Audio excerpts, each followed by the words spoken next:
thousands in attendance and the millions watching around the world. Ladies and gentlemen, let's get ready to rumble! Yeah. What's up? It's the boy Coach Malachi Williams in the building. We back. True Media Today, USA Boxing. We are back.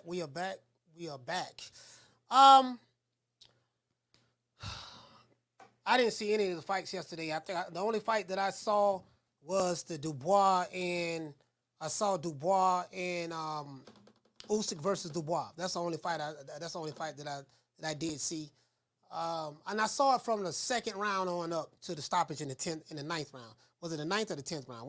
It's either the ninth or the 10th. I think it was the ninth. Whatever, right? We did prediction day. I think we did prediction day on Friday as well.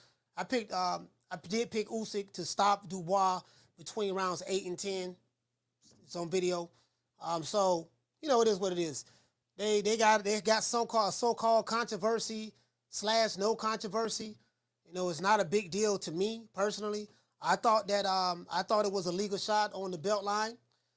Some people said that it wasn't. So be it. It's not a big deal to me. It's a judgment call from the referee. Everything that I saw, you know, seemed like it was legit. It reminded me of, I remember Anthony Joshua hit Usyk with that same punch, very similar, and Usyk bent over again. So from what I'm seeing is, right there on the belt line. Some people say that part of the fist was under the belt line or whatever. Some say, well, if you got the belt, if you have the shorts all the way up covering the navel, then, you know, it's just a whole lot. It's really not a big deal to me, to be honest with you. It's not a big deal to me at all. I'm not finna burn down boxing for this shit. I don't give a damn, to be honest with you. It is what it is. I remember when Andre Ward hit Sergey Kovalev with that same shot, and the Sergey Kovalev people and fans of Sergey Kovalev were saying that was a low blow and this and that. Tony Weeks said it wasn't a low blow. Tony Weeks said that it hit right there on the borderline, right there. That's what Tony Weeks said. This referee right here say something different. So basically, from what I'm seeing, it's to the interpretation of the referee. However the referee, it's a judgment call on the referee in real time. So if a referee sees something and he makes a judgment call, it may be a million people that don't agree with it, but at the end of the day, it's a judgment call by the referee. That's just what it is. You get what I'm saying? So, and I get it, I understand. You know, it's not World War X. You know, it's not World War X. Fact of the matter is, the way I see it, Daniel Dubois had rounds 6, 7, 8, and 9 up until 9 when he got stopped. He had rounds after that to stop Usyk. You know what I mean? And he wasn't able to do it. Whatever the case may be, it is what it is. Now, even though I did pick Usyk to win this fight, I picked him to stop Dubois. You guys know I don't really think, Dubois is just an average heavyweight to me. I don't think, as a matter of fact, let me turn this off. I don't think, let me see, let me test my internet speed. I don't think that there's anything that, special about Dubois. He fought a good fight yesterday. He did fight a good fight yesterday. But other than that, that's it. I'm not going to go to war about this shit. You know, to be honest with you, it's really not that. It's really not that deep. You know what I mean? So it's really not that deep. Tony Weeks did the same when Andre Ward hit Kovalev. It was damn near the exact same punch. Hit him right there. So it's to the interpretation of the referee. Simple as that. However you want to see it. Let's give everybody a round of applause.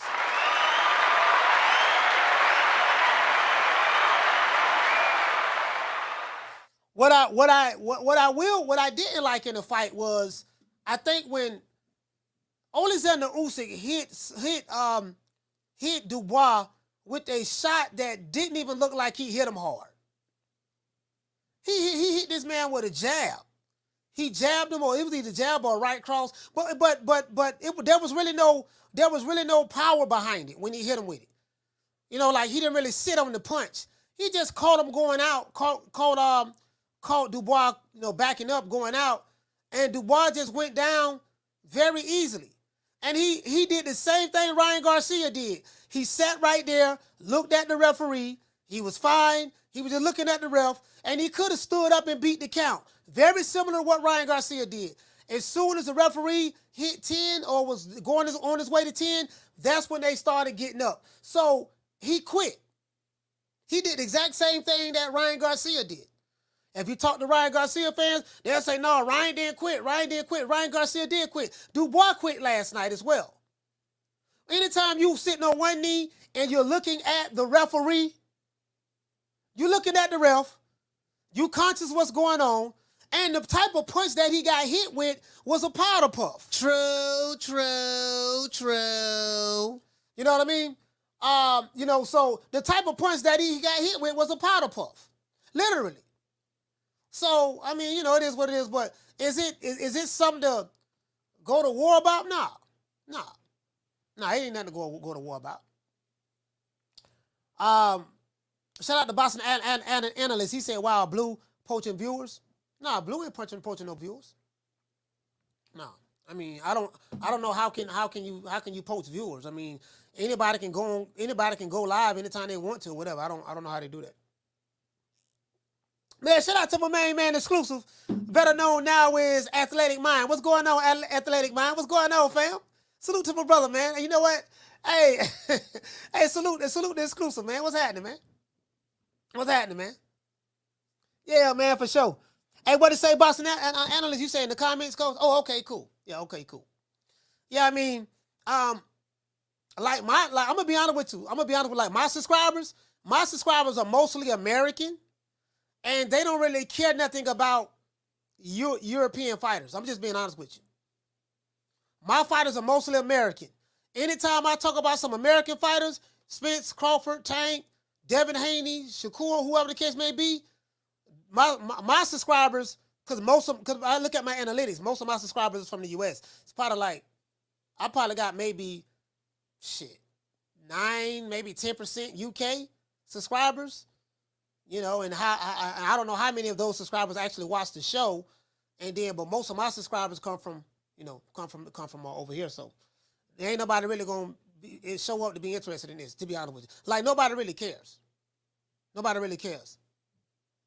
You know what I mean? Hey, say, man, who this really Blue? Blue, this you?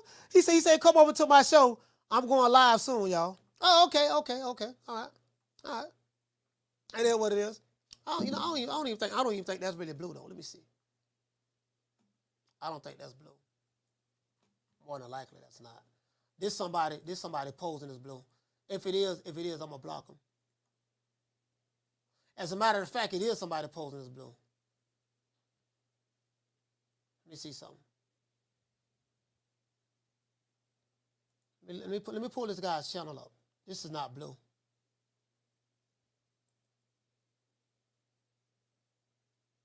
As a matter of fact, hold on, I need to do this. Let me pull this guy up right quick. Let me pull this. This is not Blue. This is a troll. I can tell you that right now.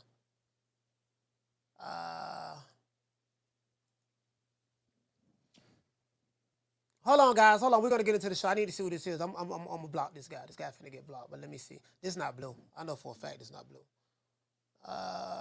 There we go.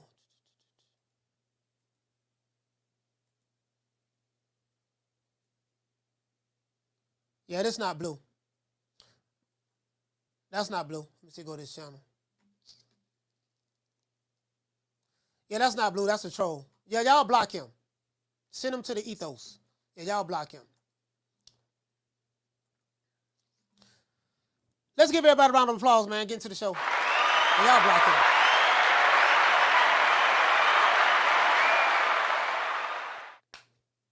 And what it say? Say, dude trying to start beef. Now, he can't start no beef with me and Blue because, I talk to Blue. I talk to Blue Blood Sports TV. You get what I'm saying? So, me and him talk off camera. You get what I'm saying? So, I knew that wasn't Blue. But, let's get into this show right quick, man, because Frank Warren is 38 hot. Jaw-dropping body shot put Usyk down. Frank Warren is furious. Says Dubois was robbed. That's what Frank Warren said, old fish eyes. Oleksandr Usyk wins a controversial 9th round knockout of Daniel Dubois. Depending on who you speak with, that would determine whether it's a controversial win or not. is subjective to the individual. The fight took place in Poland. Most fans feel that Dubois was robbed. Well, no, I don't want to say most fans. We'll just say a certain amount of fans, a certain number of fans who were rooting for Daniel Dubois feel that Dubois was robbed of victory in the 5th round when he dropped Usyk to his knees.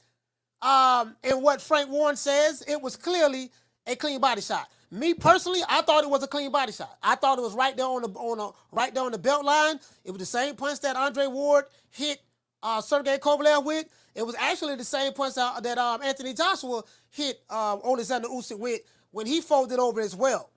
So I'm seeing the pattern here with Usyk. If there's any kryptonite for Oleksandr Usyk,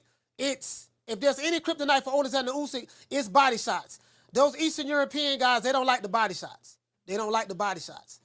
And, you know, some people would say, well, only reason he folded over, because every time somebody hit him, they hit below the belt. That's not true. But I do get it. I get it. It's an interpretation of the individual. Some people gonna see what they want to see. I can see something and interpret it one way. You can see something and interpret it another way. It's all subjective to the individual. It's really nothing to go to war about. I really don't give a damn. True. It's nothing to really go to war about. You know what I mean? So to be fair, you know, so Daniel Dubois fans feel like he was robbed of victory. Even Frank Warren feels that way. Some feel that Dubois quit in the 9th round when he took it when he looked at the referee while he was on his knee and didn't beat the count after being dropped with a straight right hand. He got dropped with a straight right, bro. He got dropped with a straight right. He went down like a leaf, and he sat there on his knee just looking at the ref.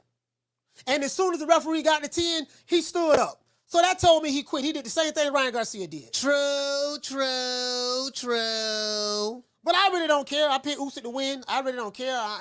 Whatever Dubois want to do, I wasn't really even into that fight like that, to be fair with you. I wasn't into that fight like that. It was a boxing match. It is what it is. The guy won. Usyk won. Fellow Capricorn, he won. It is what it is. But I'm not. I've seen worse decisions. It was a judgment called by the referee. It is what it is. I seen this same thing when Sergey Kovalev got beat by Andre Ward in the second fight. It was the same thing. But this is not high. This vigor is not as high as that. You get what I'm saying? So, how do you guys feel about the controversy surrounding this fight? Hate, like, share, and subscribe. Leave your comments below. Also, man, what I did was I created an email list. So what you guys can do, because YouTube don't always send out the notifications, so I'm going to drop a link right here. You guys can go to CoachMalachi.com. When you go there, as a matter of fact, I'm going to show it to you right now. Y'all go to CoachMalachi.com, and you'll be able to sign up to my email list, and this will allow to, every time I go live, you'll get a direct message from me via email, and you can put your number in there as well. I'll send you a text message, SMS message, let you know, hey, we going live. Also, when I'm appearing in certain cities, I'll let you know. I will be, I am planning on going to the UK, so I don't know exactly when this year, but I'm planning on going to the UK as well, London. I just got to put the budget up together and see what the fuck this shit gonna cost, because it's expensive as hell in London, expensive as a motherfucker, but I'll let you guys know that. And anytime we have anything going on as it relates to, just promotions, I have some merchandise I'm fixing to get ready to put out right now. So just keep you guys abreast of what's going on.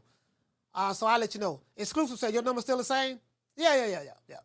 Yeah, the number's still the same. My number's still the same. So hold on, let me go here. So yeah, so some people feel, some people feeling how they feel. Again, guys, I really don't give it. It ain't that serious to me. Really not that serious to me. Frank Warren, let me show you guys what Frank Warren said, though. Hey, I gotta show you guys what Frank Warren said. I have to show you guys what old fish eyes. So when you go to, let me show you guys something. I'm gonna drop the link in the description below. And again, I don't want to throw anybody under the bus. But I just want to, just show you guys what the link is, right? So when you go to CoachMalachi.com, you're going to see this opt-in form right here. Just put your name, your email, or your phone number, You know what I mean? And then you'll be anytime we go live, just in case YouTube don't always send out notifications. Anytime I, doing a raffle or something I have going on, I'm gonna send you guys a message here, and you're gonna get it directly from me, from this phone. It's gonna be me directly from this phone. Because I have everything connected to my phone, so I will let you guys know what's going on. But let's see what old Fish Eyes talking about. Fish Eyes is saying this is a travesty. He's saying that, here, where you at, Fish Eyes? Oh, here you go, right here. I got Fish Eyes right here. Fish Eyes 38 hot. Fish Eyes say, boy, I'm trying to tell you, boy, this is it. This is it right here. Now, I've seen several angles of this punch. I've seen angles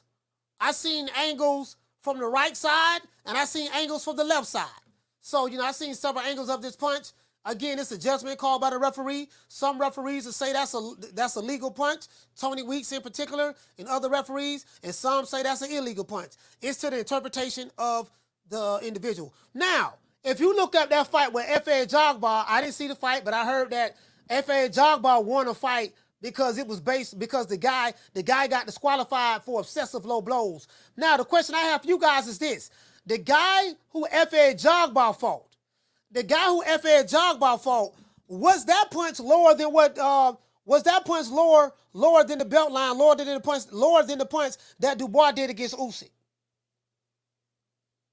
That's the question I have. Cause I didn't see the fight. I didn't watch any of the fights that was on ESPN.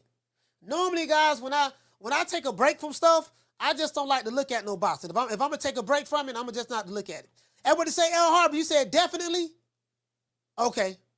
L Harbor, you said definitely? Okay, Chad said, yeah, way lower. Okay, cool. So, you know what? I want to drop these phone lines because I want people to talk. I want people to give me how many likes we got? We got to get the likes. We got 300 people in here and less than 100 likes. Let's get the likes to over 100, man. I want to drop these phone lines, man. Because I want to talk about that. I want to talk about that as well. I want to talk about that as well because it is what it is. So let's talk about that. Let's discuss this. Let's discuss this. But before we do, today's Sunday, we got to say all praises due to the Most High, the Most Exalted, Mr. Al Heyman. Well, I guess I got to be like everybody else and saying Al Heyman. I can quit my job now, baby. 6 figures, baby. You feel me? I'm about to But a name. Do you have a name?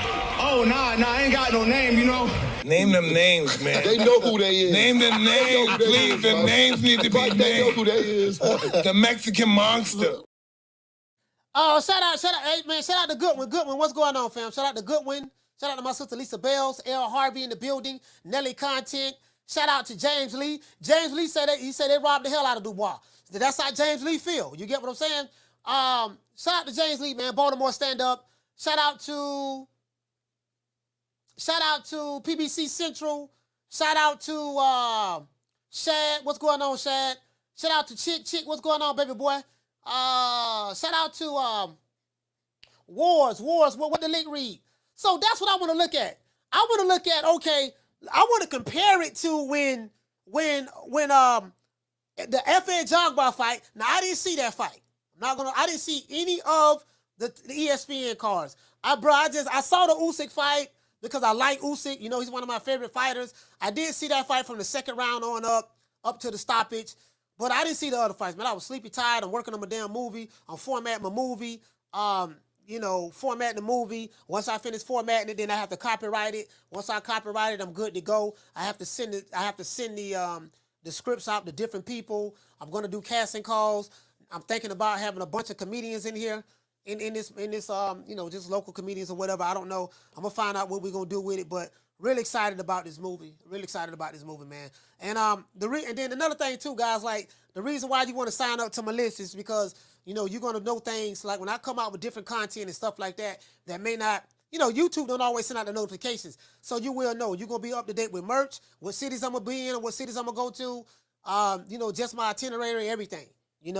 We're growing. We're growing, bro. Like I got some stuff we doing now that we fixing to do. You guys will know about it. I'm not at liberty to speak on it, but I told you I'm gonna do something that none of these content creators in boxing have done. Like literally, I'm gonna take this shit to a whole nother level. Outside of boxing, though. Outside of boxing. But it is what it is. Once again, it's on. If you sitting here watching the show, I'm fixing to drop the phone lines, hate watching, don't want to hit the like button, Riley, get him. Look, fuck you, fuck the plane you flew in on, fuck them shoes, fuck the socks with the bell on it, fuck them cheap-ass cigars, fuck your yuck-mouth teeth, fuck your hairpiece, fuck your chocolate, fuck Guy Ritchie, fuck Prince William, fuck the Queen. This is America. My president is black and my Lambo is blue, nigga. Now get the fuck out of my hotel room. And if I see you in the street, I'm slapping the shit out of you. Yeah, man, it is what it is, man. It is what it is. So once again, I don't know why this. Oh, so when I turn from it, it don't play? I'm looking at the show on my computer screen. So looking at the show on the computer screen. Let me drop the phone lines, man. I'm not gonna keep everybody waiting. I want to see what everybody has to say about this. Controversial, not so controversial. Hold on now, before I do that, let me let you guys see what old Fish Eye said. Frank Warren say he gonna appeal the decision. Frank Warren, let me show you what Frank Warren say. Y'all check this out. I saw it from this side right here, and I saw it from the other side. I saw it from this angle right here, and I saw it from the other angle. Now, I don't know how far up his trunks are.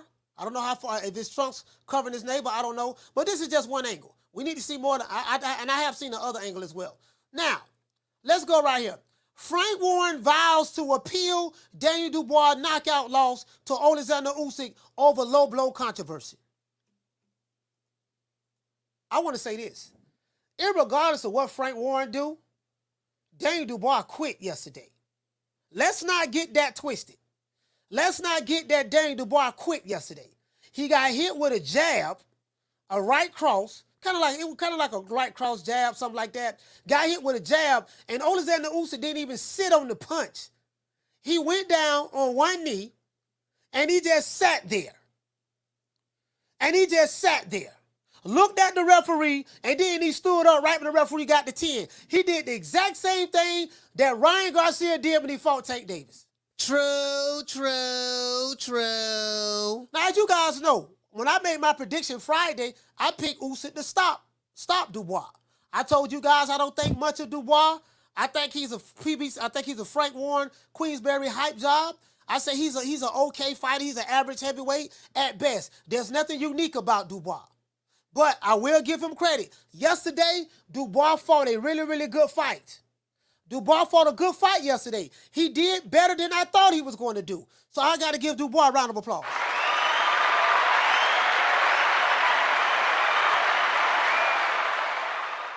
So let's not get that twisted neither.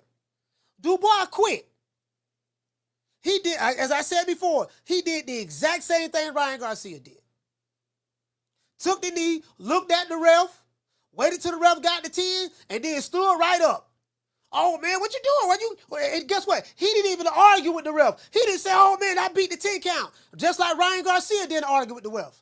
When Ryan Garcia stood up, he didn't argue with the ref and say, no, I beat the 10 count. Dubois didn't do that. So that tell you everything you need to know. True. Well, let's see what old Fish Eyes got to say. Frank Warren vows to appeal Daniel Dubois knockout loss to Oleksandr Usyk over low blow controversy. Frank Warren has said that he will be appealing the result of Daniel Dubois world title clash against Oleksandr Usyk on Saturday night. The Ukrainian dropped his British opponent twice before the fight was stopped in the 9th round, as Usyk held on to the unified WBA, WBO, and IBF world titles. Usyk won the fight, but he was seriously hurt by a shot from Dubois in 5. Now, I want to show you guys something. They showing this angle right here. This the picture.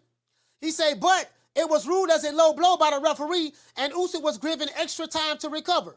Anthony Joshua hit Oleksandr Usyk with this same punch, and that referee, somebody said it was the same ref. I don't know if it was the same ref or not, but that referee who reffed that fight said that it was a low blow. When I looked at it, to me, it wasn't a low blow. He hit him right down the border because Oleksandr Usyk had his trunks up kind of high. He hit that guy right down the belly button. That's what I saw, right? But the referee said different. No big deal. I'm not going to go to war about it, right? It's a judgment call from the ref. Now, but it was ruled a low blow by the referee, and Usyk was given extra time to recover. And Warren was furious after the fight. This was Frank Warren. He was upset. He said, but there was controversy when Dubois appeared to drop Usyk with the body shot, but it was ruled a low blow by the referee. Usyk then took more time. He took more than 3 minutes to recover before the fight. Now, the way Usyk got hit, guys, I would have thought that Usyk got hit in the groin area. The way Usyk got hit, listen, check this out, James Lee. I would have thought that he got hit in the groin area. Because for what I'm hearing, if you look at Andre Galata and Riddick Bowe was hitting, Galata was hitting Riddick Bowe in the groin area. For what I'm hearing, F.A. Jogbar was getting hit low in the groin area. So the way Usyk folded over, I thought that he got hit in the groin area. He didn't get hit nowhere near that. So, you know, again, it's to the interpretation of the ref. Did somebody say that was the same ref? Jethro, you said that was the same ref? Oh, okay. Okay, I didn't know that. That's the same ref, huh? Okay, I didn't know that. So you get what I'm saying? So what that tells me is to the discretion of the referee. Hold on, guys. Let me see what's up. Cause my stream tripping. No, okay, cool. We cool. You get what I'm saying? It's to the discretion of the ref. One ref, like certain refs, like what's that ref, guys, that refereed Wilder Fury first fight? Remember when Wilder knocked Fury out? When Fury did say he was knocked out for like 3 seconds or something of that sort, and then he was laying on the mat, he opened his eyes, but the referee was still counting. Was that Jack Reese? That was Jack Reese. And the referee was still counting, and then Tyson Fury got up and beat the count. Some refs, once Tyson Fury fall back and hit his head on the concrete, hit his head on the mat, and he was out for like 2-3 seconds, some refs would have waved it off. So what that tells me is every referee it's to the discretion of the ref who's reffing the fight. Hey, shout out to the Outlaw Pugilist. What's going on, fam? Outlaw, what's going on, baby boy? It's to the discretion of the ref. I'm not going to say this fight with Usyk and Dubois was a robbery. I don't feel like it was a robbery. I just feel like that it was a legal blow. I thought the referee missed it, but it was a judgment call. Some refs will call that punch a legal blow, say it was right there on the belt line, like a Tony Weeks, and some refs, that same ref, will say, hey, man, that was below the belt. I always thought below the belt was, anything under the belt line. I always thought under the belt was anything under the belt, below the belt was anything under the belt line. Andre Galata, the guy who hit FL Jogbar last night. That's what I always thought. But again, it's to the interpretation of the ref. So, it is what it is. But let me go ahead and get ready to drop these phone lines, man. Y'all know what time it is. Shout out to Gloria Day in the Fabulous Set Trips. Gloria Day and the Set Trips. These niggas don't play. These niggas don't play. We don't play. You ain't heard. They be tripping. We be tripping. So they swerving on. We swerve on. No faking and no snitching.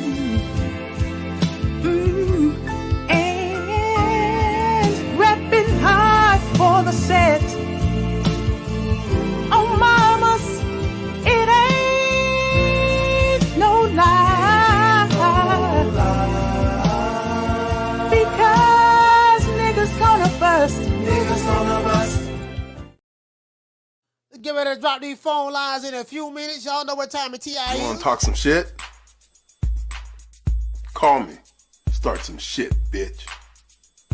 Sup, fool? You gonna talk shit about me, homie? Where you from? Hundreds of niggas is waiting for your motherfucking call, and they all talking shit about you right now. Call the coach at 530-494-9636. We waiting on your bitch ass. Hey, Thuggy D say they was worried about the other man and not the brother man.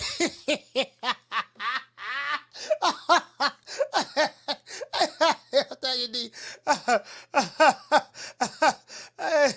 Hey,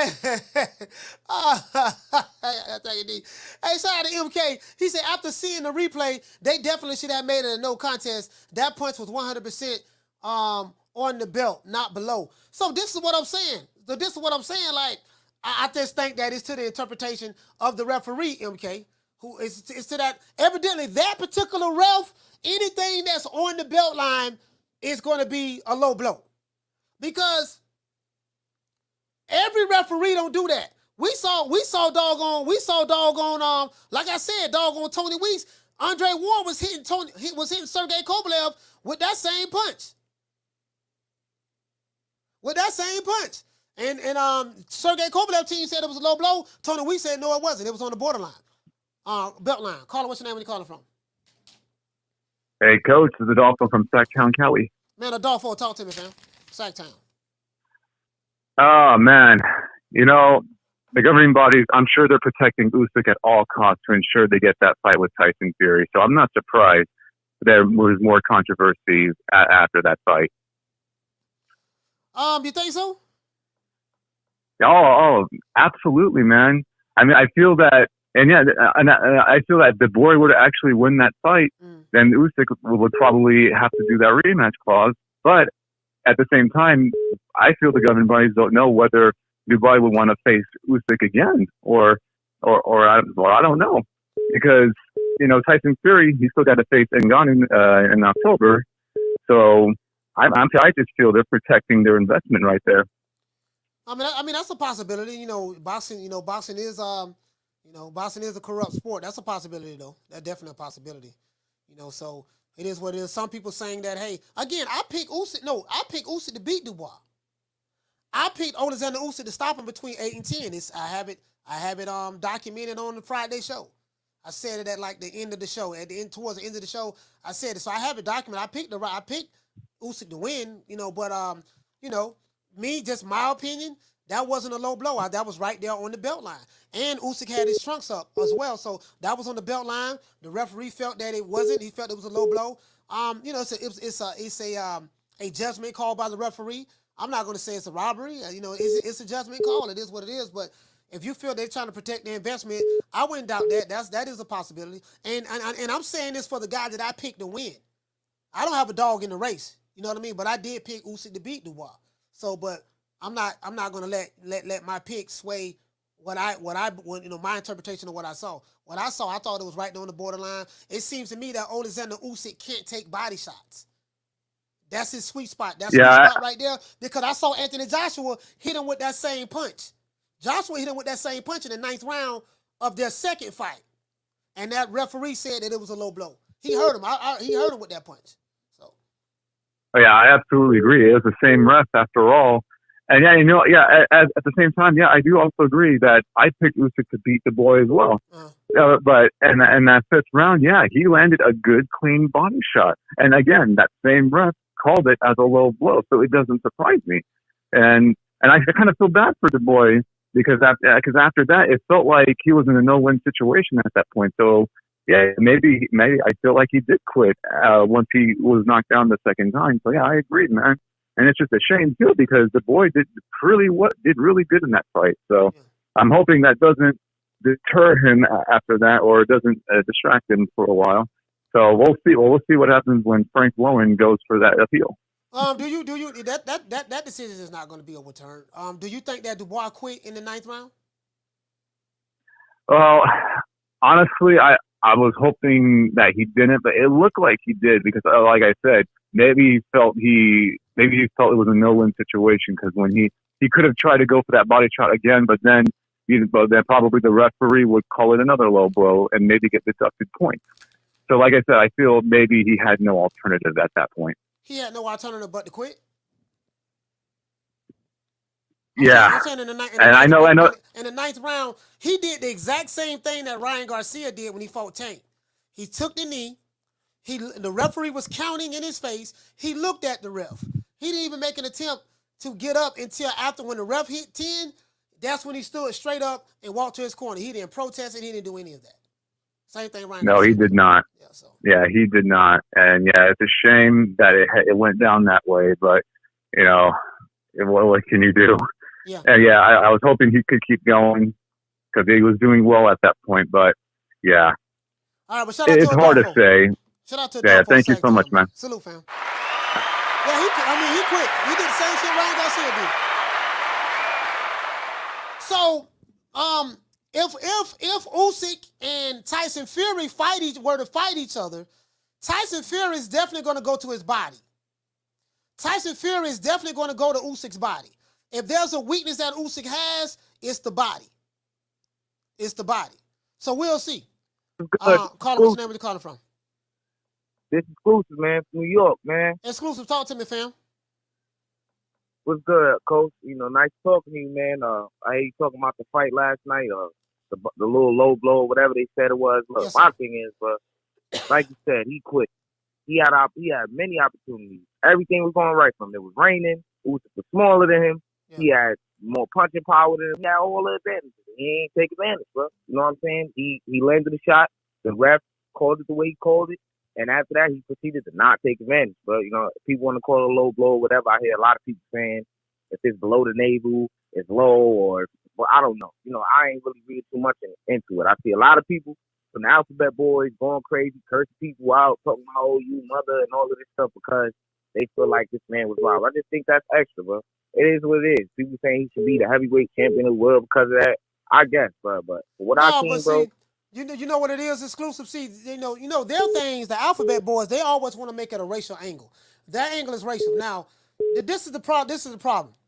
They don't even support UK fighters. They don't care nothing about Usyk. They know they didn't like Anthony Joshua.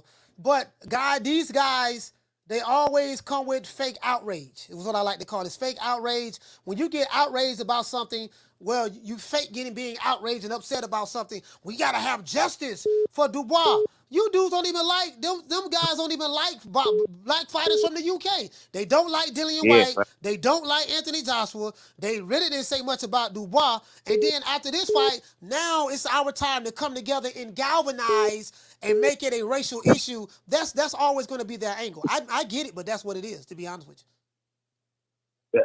It's really unfortunate. Yeah, Usyk, I did see he do got tendencies. He don't like it to the body. I think he do got a glass body. You know what I'm saying? He don't like it there. I see him do the same thing in the Tyson Fury fight. I see him do it in previous fights in the cruiserweight division. Look, that's just what his weakness is. You know what I'm saying? And that guy couldn't take advantage of it. Maybe somebody else can, but that's my call, Coach. Stay for having me on. Man, shout out to Exclusive, man. Hey, guys, I gotta share his stuff too, man. Y'all please go subscribe to my brother. I call him Exclusive, but I forgot what your new name is, brother. Oh, it's the name of my new channel is I got a new channel actually. I'm moving on from my other one because they demonetized me for a lot of the stuff I was doing. I was getting away with it, but my new channel is Boxaholic on YouTube. Okay, all right. Just drop the link in there and share it, please. All right, I will. Thanks, folks. Yes, sir. Yeah, man. So, and I want to know, okay, if that's low, if what Daniel Dubois did was low, then was that? Because let's look at what happened with F.A. Jogba. Caller, what's your name when you calling from? Hey, it's L from Kansas City. L from Kansas City. Talk to me, fam. Hey, so yeah, I watched that low blow that they call low blow. I thought it was legal, but you know what was interesting besides the fact that it was the same ref from the Anthony Joshua? Yes, sir. It's the way that Usyk acted after the fight, which led me to think he was probably guilty of hiding something. Because first he gives a motivational speech, right where the cameras can hear. But then in the post conference, he started talking about he was ready for a street fight and all these things. I was like, that's guilty people do things that are kind of odd. Because when Anthony Joshua knocked the belt out of his hand, took the mic from his hand and everything, he didn't say anything like this. And now all of a sudden, yesterday, he's ready to do a street fight the next day and all these other things. I was like, that's a sign of somebody who's guilty of something. So he must know that that punch wasn't really that low. Yeah, I mean, that's just my view. From what I've always thought, and that's why I say it's to the interpretation. Shout out to Flex BX. It's to the interpretation of the referee. I saw what Andre Galata did to Riddick Bowe. That's a low blow. That was very low. I saw, from what I'm hearing, F.A. Jogba, they say the fight he had last night, he won this fight because the guy he fought continuously hit him low. I don't know how low it was, but was that below it? Was that in the ball? He hit him in the ball. So in the ball. I always thought when you hit a dude in the balls, that's called the low blow. If you hit a guy right on the belt line, from what I saw, I'm like the fist is still on the belt line. Some say, well, part of the finish was below the belt line. But, okay, but did he hit him in the groin area? He didn't hit him in the groin area. So, He did not hit him in the groin. So I'm telling you guys. Now, you guys know I picked Usyk to win. Oleksandr Usyk don't like body shots. Sergey Kovalev didn't like body shots. A lot of those Eastern European fighters, if there's a weakness that they have, they don't like body shots. If you hit them right in the center, So they don't do ab work. Yeah, they don't like body shots. Now Go ahead. I agree that Dubois quit. Yeah, Dubois quit. quit. I mean, and I'm like you. I picked Usyk to win. I didn't even think Dubois would get that far. But my thing is this: I think he did get ripped off of a knockout. And it's funny that the same referee from his last fight and this fight called the same punch low and gave him time to cool off and everything on a punch I don't think was low. Yeah. You know, I mean, again, it's to the interpretation of the ref. One thing I can say about that ref, at least he is consistent. He's consistent. But shout out to L from Kansas City. Salute, fam. You know, from what you guys telling me, that's the same referee. If that's the same referee, then that tells me that ref, anything on the belt line, he's going to call it low. So it is what it is. Some people say it was below the belt line. Now, I know what below the belt line is. I saw what Andre Galata did to Riddick Bowe. I saw what doggone, it's another fighter. It's another fighter got disqualified for going straight for the balls. He went straight for the balls. But I was like, God damn, boy, he trying to make sure this man don't have kids no more. Hold on, guys, hold on. Caller, hold on. Shout out to Deal 87. Hey, okay. Dropping that quarter of a bam dub on your boy. Hey, Leroy. Super chat received. Playtime's over, boy. He said what's funny as hell is after 3 minutes into giving Usyk time to recover, he was ready to go. The ref said, no, take more time. You have all the time you need. True. He did say that. Bro, it was just the way he reacted. I thought he got hit in the groin area. He didn't get hit nowhere near the groin area. Shout out to Massachusetts Fishing, man, for renewing the membership. He said Massachusetts Fishing and Groin became a new member. Salute to you, fam. Yeah, I thought, you know, hey, he reacted the way Riddick Bowe did when Andre Galata hit him. Caller, what's your name? Where you calling from? What to do, Coach? It's Big John from Texas. Big Germ, talk, man. I ain't heard from you since 1975, man. Talk to me. Been a minute, yes, sir. Hey, no controversy on this one, Coach. Referee made a call. Call was made. You know what I'm saying? Most witnesses don't even remember the color of the getaway vehicle. You know what I'm saying? So it happened so fast. Yeah. He made a call. You know what I'm saying? Yeah. It is what it is. But they both had 5 minutes to recover. Dubois couldn't come up with a game plan to finish him off, even though Usyk was still hurt for the next 2.5 minutes of the round and into the following 6th round. In the beginning of the round, he was still hurt, and Dubois couldn't do shit. You know what I mean? So he just wasn't good enough for it. Do you think Dubois quit Big Germ in the Hell yeah, he quit. Hell yeah, he quit. The only difference between him and Ryan Garcia is that Ryan Garcia didn't hurt King. You know what I'm saying? That's the only difference. Other than that, same shit. Man, well, shout out to Big Germ, man. Texas, man. Salute, fam. Lone Star State, stand up. Yes, Big sir. Germ in the building, man. Hey, I agree with Big Germ on that. Dubois quit. Dubois quit, man. Hey, Dubois quit, bro. Hey, Dubois quit. It is what it is, man. The man quit, man. So the man, bro, that man. And if you look at that punch he got hit with, fam, the punch that he got hit with, I'm telling you, bro, that wasn't. I'm like, you fell from that? I was shocked that he fell. He fell from it, and then he just sat there on one knee. Look, sat down on one knee. He was cohesive with everything that's going on. Hey, man, shout out to Brooklyn, man. Shout out to my main man, my brother, Yamis, man. Yamis, salute to you, fam. Caller, what's your name? Where you calling from? Mr. I Love Boxing from Philly. Mr. I Love Boxing from Philly. Talk to me. All right, man. First of all, I want to say I keep hearing everybody buttering this up. But at the end of the day, Usyk quit. The boy shouldn't have had a chance to quit because Usyk quit for 3 minutes and 45 seconds. Do we not agree with that? I don't know if he quit. You know, I get what you're saying. You're saying that once he got hit with that shot, but the referee said it was a low blow. It seemed like he kind of sold it to the ref, and the ref gave him all the time in the world. That's on the referee, fam. Well, we understand. First of all, I understand your take. I understand politically how you view it. But at the end of the day, let's take the ref out of it. Okay. That man went to the ground. He never once grabbed his groin area. Never. He didn't. He grabbed his stomach. That's true. Perfectly. That's true. His belt line was perfectly placed. He hit the boy. Hit him. First of all, like you said, I have no dog in this race. I can care for neither one of them. Yes, sir. My name should state that I love boxing, so I'm going to watch a main event fight. You understand what I'm saying? But what I'm saying is I have no favoritism to either fighter. I knew the boy had no heart, but at the end of the day, that young man just won a championship yesterday because the simple fact that the belt, he has a circle on a logo circle on his belt line, was placed perfectly placed either at his navel or higher. And if you look at the punch, it lands perfectly on the circle. Usyk quit. You know what? Mr. I Love Boxing, check this out. I see exactly where you're coming from. Because let's say that punch was declared a legal punch. Usyk would have got up and beat that count. The way he was wincing in pain, hell no. I don't think he would have got up. I don't think he would have got up and beat that count. The way he was wincing in pain, because if that was another, let's say that was Tony Weeks refereeing that fight, and the way he went down like that, I don't think he would have got up. I don't think he would have got up. Tony Weeks might have waved him off after his second rollover. Yeah. I don't think he would have got up.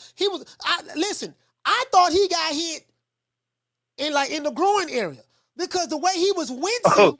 I said, "Oh man, he had to be getting hit in the groin area." But no, when they showed it again, I was like, "Bro, he didn't get hit nowhere near the groin." Once again, I don't got no dog in the race. So my biggest thing about that fight is he's wrestling like that was just as worse as Tony Weeks stopping Rolly opponent who was old man getting on his ass. What I'm saying is these people have to be. We know it's politics and boxing, but for the fans, it's just not fair. Because once again, I have no dog in that race, but I want to see your dog get treated fairly. Right. That's true. What you're saying is if your dog not getting treated fairly, you love boxing and you don't want to see nobody. You just want to see everybody get treated on the same playing field. You don't have a dog in the race. Right. Because now the narrative is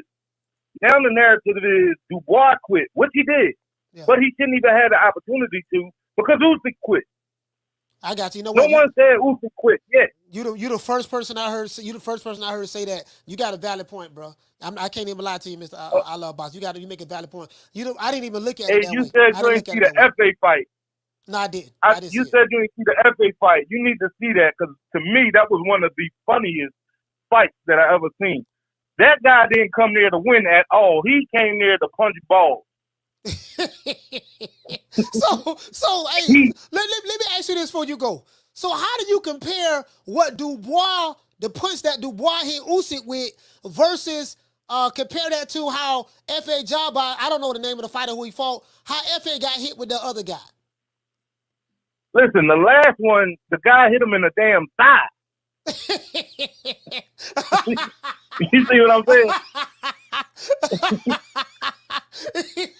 But listen, the funniest part is he walked off like, so what? so was F.A. Jagba wincing in pain for 5 minutes like Usyk was? Hell no. But another thing, I can't say this because I've never got punched by 8-ounce gloves or 10-ounce gloves in the nuts or in the thighs or nothing. But F.A. he was kind of faking it too because he was so delayed with the reaction. He done threw a punch and then realized, oh, I got hit low. Let me go to the ground. So I gotta see that. You see what I'm saying? For real, it's one of the funniest fights I ever seen. So he got hit low. Didn't realize he got hit low. Right. He didn't threw a punch or two. Then he like, oh, let me go to the ground. Low blow. All right, man. Hey, shout out, man. Shout out to I Love Boxing, man. Philly stand up. Salute, fam. I gotta see that fight. All right, man. I gotta see that fight. Hey, y'all, what did say? Y'all say 8-ounce gloves. They're heavyweights. Yeah, heavyweights don't wear 8-ounce gloves. Heavyweights don't wear 8-ounce gloves. Heavyweights don't wear 8-ounce gloves. So yeah, but hey, but I got to see that. I got to go see that fight, dog. Hey, shout out to Raider Reaper. He say Anderson beat his Russian with body shots too. Okay. Shout out to Deal87. Hey, okay. Dropping that quarter of a bam dub on your boy. Hey, Leroy. Super chat received. Playtime's over, boy. Deal say Usyk be like no touch. He say no touchy touching me body. I know liking me body. I feel. Caller, what's your name? Where you calling from? Jamie from New York. Jamie from New York. Talk to me, fam. Hey, coach. Yes, how you doing, brother? Listen, I like Usyk, all right? But I'm not going to tap for him. To me, he should have been counted out, all right? And when he went down, had the referee started counting, there was no way in hell he was going to get up from that shot. It was a beautiful shot. To me, it was 100% legal. I think Usyk also was playing the ref after that knockdown, complaining to the ref. The ref kept, warning the dude. And I kind of like discouraged them to go back to the body. Right. But Dubois, after that knockdown, after that body shot, and that was beautiful, man. In my eyes, that was 100% legal. But let me tell you, coach, they both got the same amount of time to recover. I mean, to rest, whatever, right? And Dubois, after that, he did nothing, man. Usyk came back as a champ, as a real champ that he is. He pressed the action, and Dubois wasn't doing anything. And again, that's on him, because he should have finished Usyk. You know what I'm saying? That kid should have been champion today, man, to be honest with you. But again, Usyk, he did his thing. He did what he was supposed to do as a real champ, came back. And you know what? He pressed the action, and Dubois folded, man. You know what I'm saying? When he went down on his knees, coach, I'm with you, man. I feel that he quit.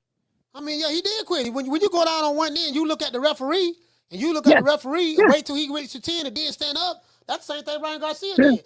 But there's something that Philly, I Love Boxing said from Philly, and I didn't even look at it that way. He said Oleksandr Usyk quit. When I heard it. That's true. Yes, he did. And I said, you know what? I didn't look at it that way. Yes. And I said, if that was declared, that's why I asked him if that was declared a legal body shot. Would Usyk have got up in time to beat the 10 count? And from what I see, the way he was rolling around in pain, he wouldn't have beat that count. He wouldn't have beat that count. No way, coach. That was a beautiful play shot, man. That was 100% legal. Like I said, man, Usyk was out, man. He should have been counted out. You know what I'm saying? But hey, it happens on boxing. The ref fucked up, to be honest with you. So we'll see. But yeah, that's my call, coach. All right, be good, brother. Man, shout out to Jamie from New York. You know all what? right.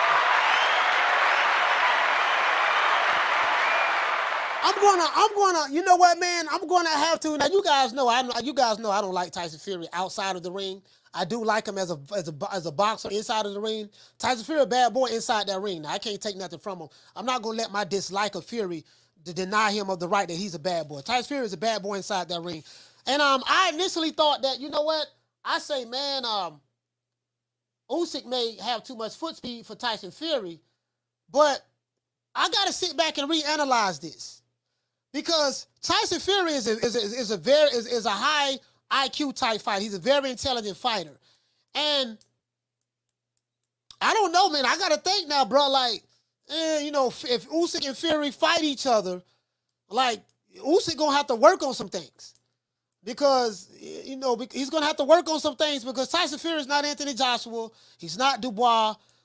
Tyson Fury is a way better fighter than any of those guys. And Fury going to go to the body. Tyson Fury going to go to the body. Now, if he go to that body, it may set him up for counter shots, like uppercuts and stuff like that. So he's going to have to be aware of that. But Oleksandr Usyk cannot take body shots. I know people are going to say, well, oh, man, he can take body shots. It's the low blows. Bruh, I'm just saying, in my opinion, and this is coming from a guy who picked Usyk to win, I know that he cannot take body shots. Anthony Joshua hit him with that shot, he folded like a lawn chair. Dubois hit him with that shot, he folded like a lawn chair. Low blow is what I saw Andre Gallardo do too doggone Riddick Bowe what the guy who fought Usyk, the guy who fought F.A. Jogbar do. So I know what low blows is. And in comparison to that, that was not a low blow in my opinion. Now, am I going to go to war about this? No. The referee made a judgment call. That particular referee, that's how he called that fight. It is what it is. If it was Tony Weeks or maybe a different referee, they probably would have called it differently. It's, you know, what's determined a low blow is it's subjective to the individual, it's subjective to the referee. Am I going to go to war behind it? No. I'm not going to go to war behind it and all this stuff there. Yeah, man, look what they did, the Dubois and stuff like that. You know, I mean, I'm not even crazy about Dubois, but, you know, I felt like he should have won that fight based on what I saw in the 5th round. Now, I didn't think about what the brother said that he quit, but it didn't happen that way. Dubois had the 6th round to stop Usyk. He had the 7th round, he had the 8th round, and he had the 9th round, and he didn't stop him. You know, just like Anthony Joshua had chances after that 9th round where he hurt Usyk with a body shot, and that was declared as a low blow. He had chances to win that fight in the championship rounds, the 10th, 11th, and 12th, and he couldn't. So it is what it is, man.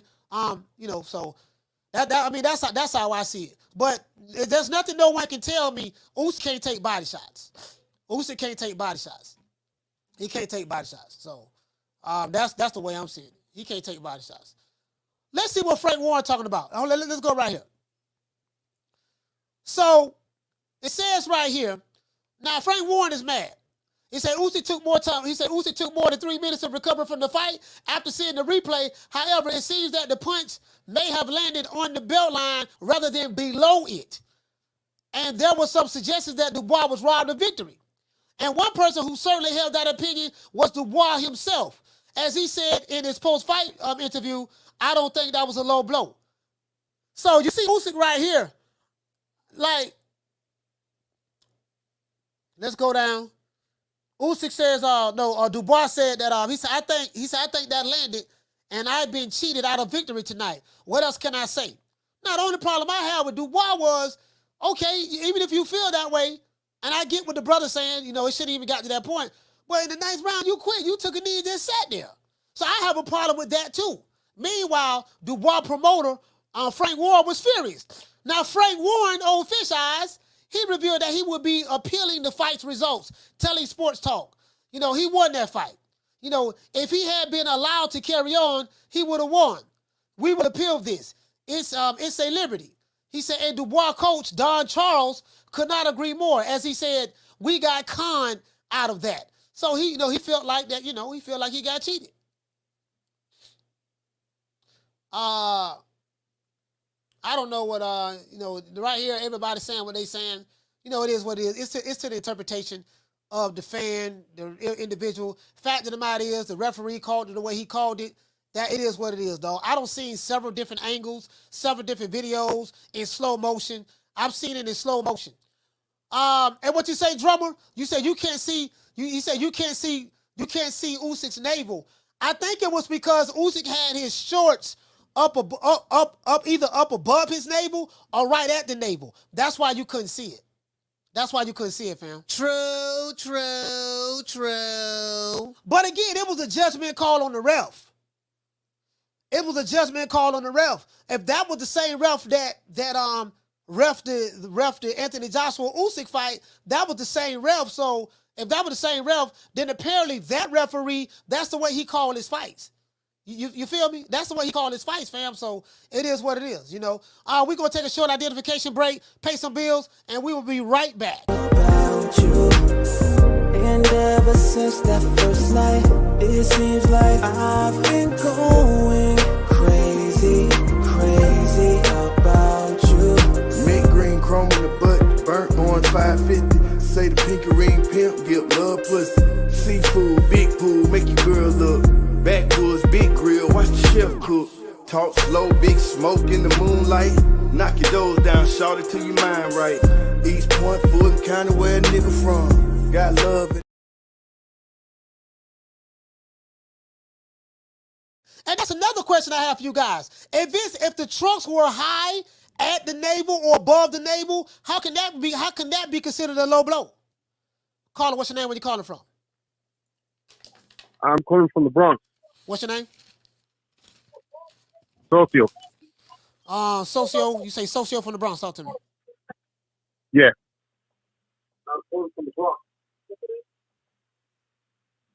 Socio.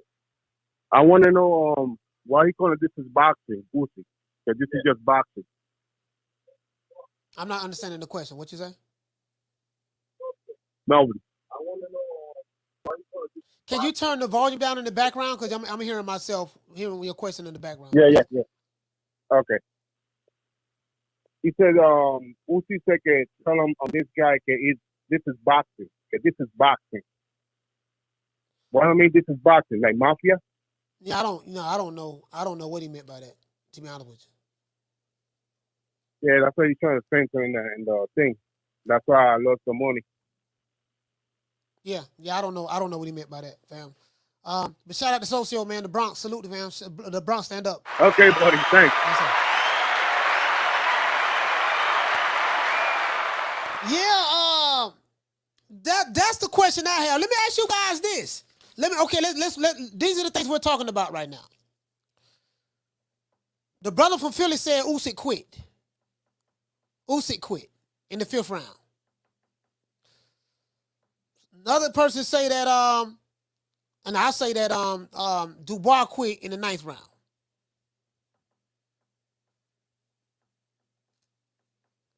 My question is this. If Oleksandr Usyk trunks were high and it was clearly covering his navel, how can you call that a low blow when he hit him right on the belt? And if you say, well, part of the fist was under the belt line as well, half of the fist, you may say okay, because I'm going to take away all the arguments. Even if you say, let's say you say it was a low blow. If Usyk, as a matter of fact, if Usyk belt buckle was covering his navel from this picture right here, check this out. Check this out. I want to show you this. This is a legit question. This is a legit question. Y'all check this out. Let me show you this. If you can see right here in this picture right here, his waistline is, you can't even see his navel. So if he hit him right here on this sign, as you can see right there, hit him on the sign, and let's say part of the glove is below, as you can see now, part of the glove is hidden right there on that sign, and part of the glove is a little bit under the belt line from that angle. But if his belt is covering his navel, that means his trunks is high. How is that a low blow? Can anybody answer that question? Somebody please call who feel that that was a low blow. Please call and answer that question.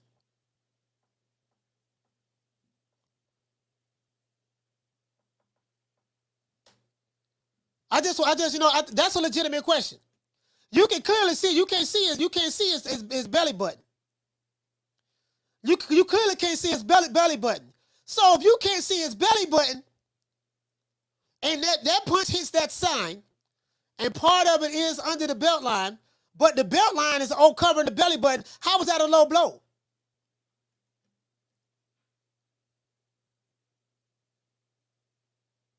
I'm just asking. I'm just asking a legitimate question. Now, this is after he knocked Dubois down. As you can see, Dubois is down.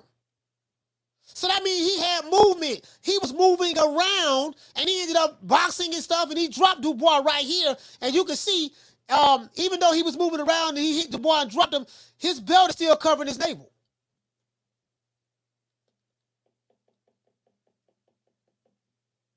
These trunks are high. Can anyone who feel that that was a low blow call the show? Anyone? I just want to know. Because the way he was wincing in pain here, and again, I picked Usyk to beat Dubois. The way he was wincing in pain here, I thought he got hit in the groin. He didn't grab his groin. He got hit right here. And the trunks is clearly high. So how is that a low blow? That's what I'm asking. Now, I'm not tripping on the referee. The referee, that was a judgment call by the ref. I respect the ref's decision. That was a judgment call. He called it the way he seen it, the way he saw it. So I'm not tripping. At least he's consistent. He did the same thing when Anthony Joshua fought Usyk in the rematch. I'm not tripping on that. So my point is, if you got high trunks, how was that a low blow? You get what I'm saying? So, same thing happened with Sergey Kovalev and Andre Ward. Same thing happened with Sergey Kovalev and Andre Ward. Tony Weeks said, no, that was right there on the belt line. You got your trunks covering your navel. That's where you got hit at. Sergey Kovalev team said they was going to appeal the decision to try to get Andre Ward's victory overturned. But as you guys know, they never overturned those type of decisions. Never overturned those decisions. What you say, DT? He said not a low blow at all, even in real time. Ali and I both felt the same way, so they both quit. The ref helped the other one, help only one of them. He said the theater would have stopped if the ref started to count. Hey, so do you guys think, okay, they fighting in Poland, they surrounded by Ukrainians, they fighting in Poland, they surrounded by Ukrainians, this is the pro-Ukrainian crowd. Do you guys think that the referee made a political decision? True. Do you guys think that the referee made the right decision under the circumstances? Hey,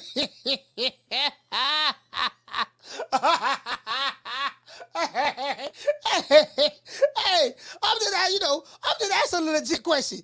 Do anybody feel that the referee made the right decision under the circumstances? True.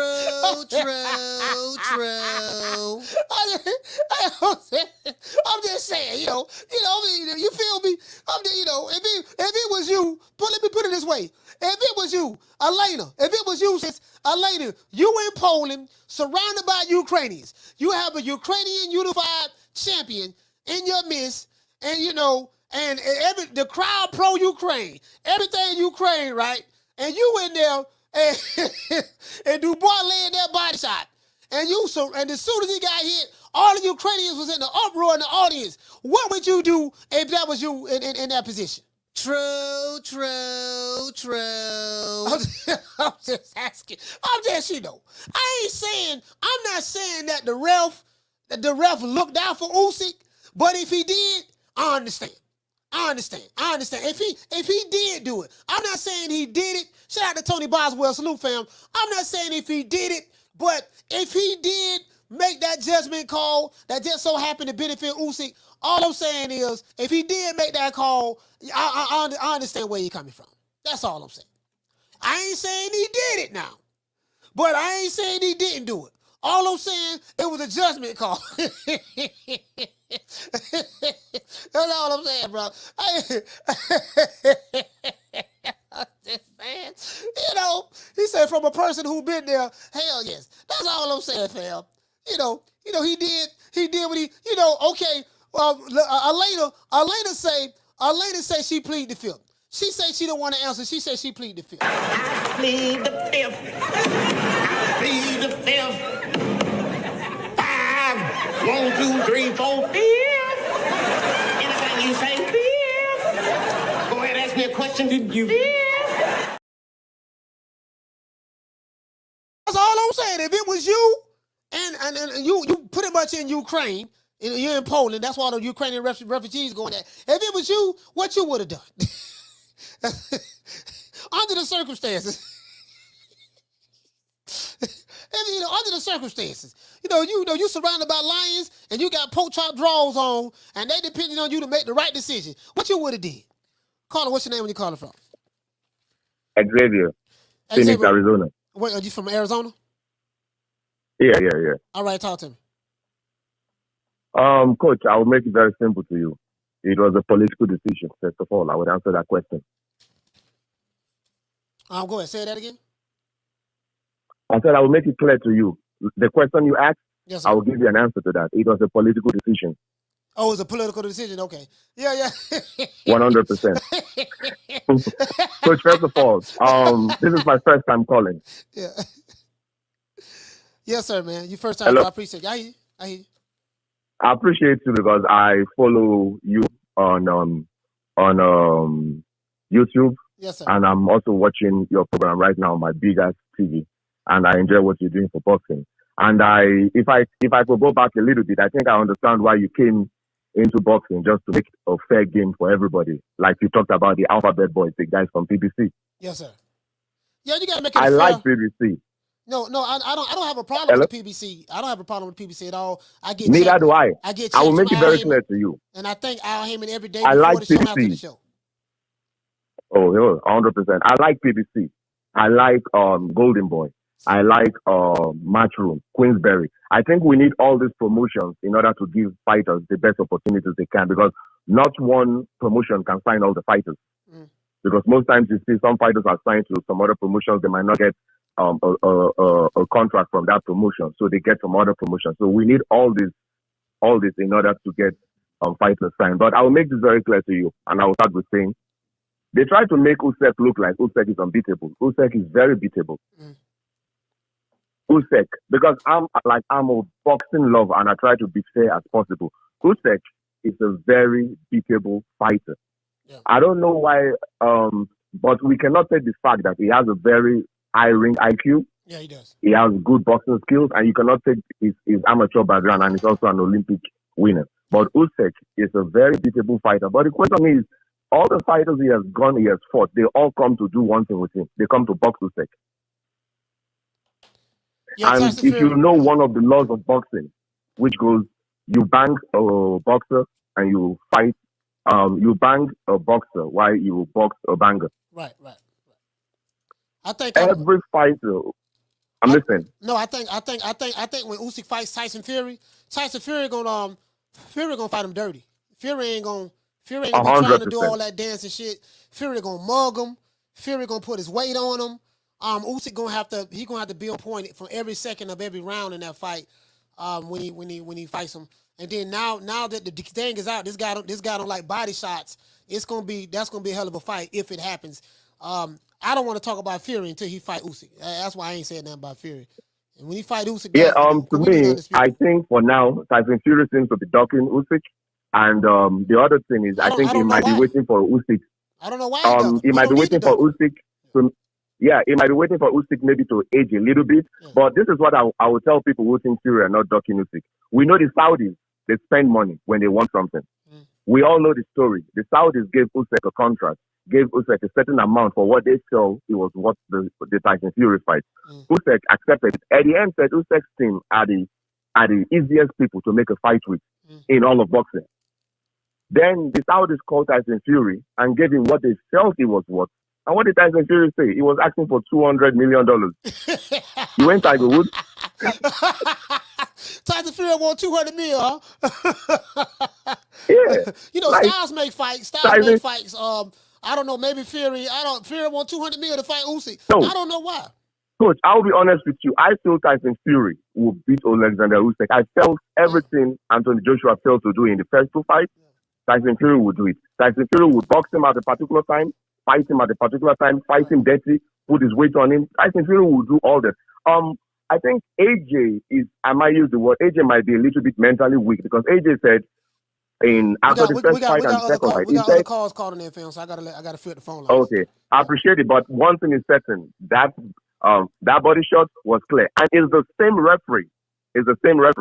Okay. From the AJ last fight, is the same referee. So I felt, if you look at it, it's politically motivated. Like, they brought that same referee from AJ fight when the new AJ hit Usyk with a body shot, and he caught Usyk, and the referee counted it as none. It's the same referee. So yeah, it's politically motivated. We can say it is the same referee. Okay, but shout out to the referee made his call. It's that simple. All right, I got to salute. You too, appreciate it.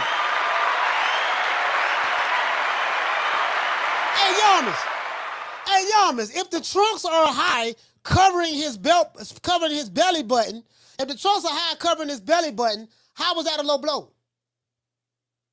How did Tony Weeks come with the decision that it wasn't a low blow when Andre Ward fought Sergey Kovalev and hit him with that same punch?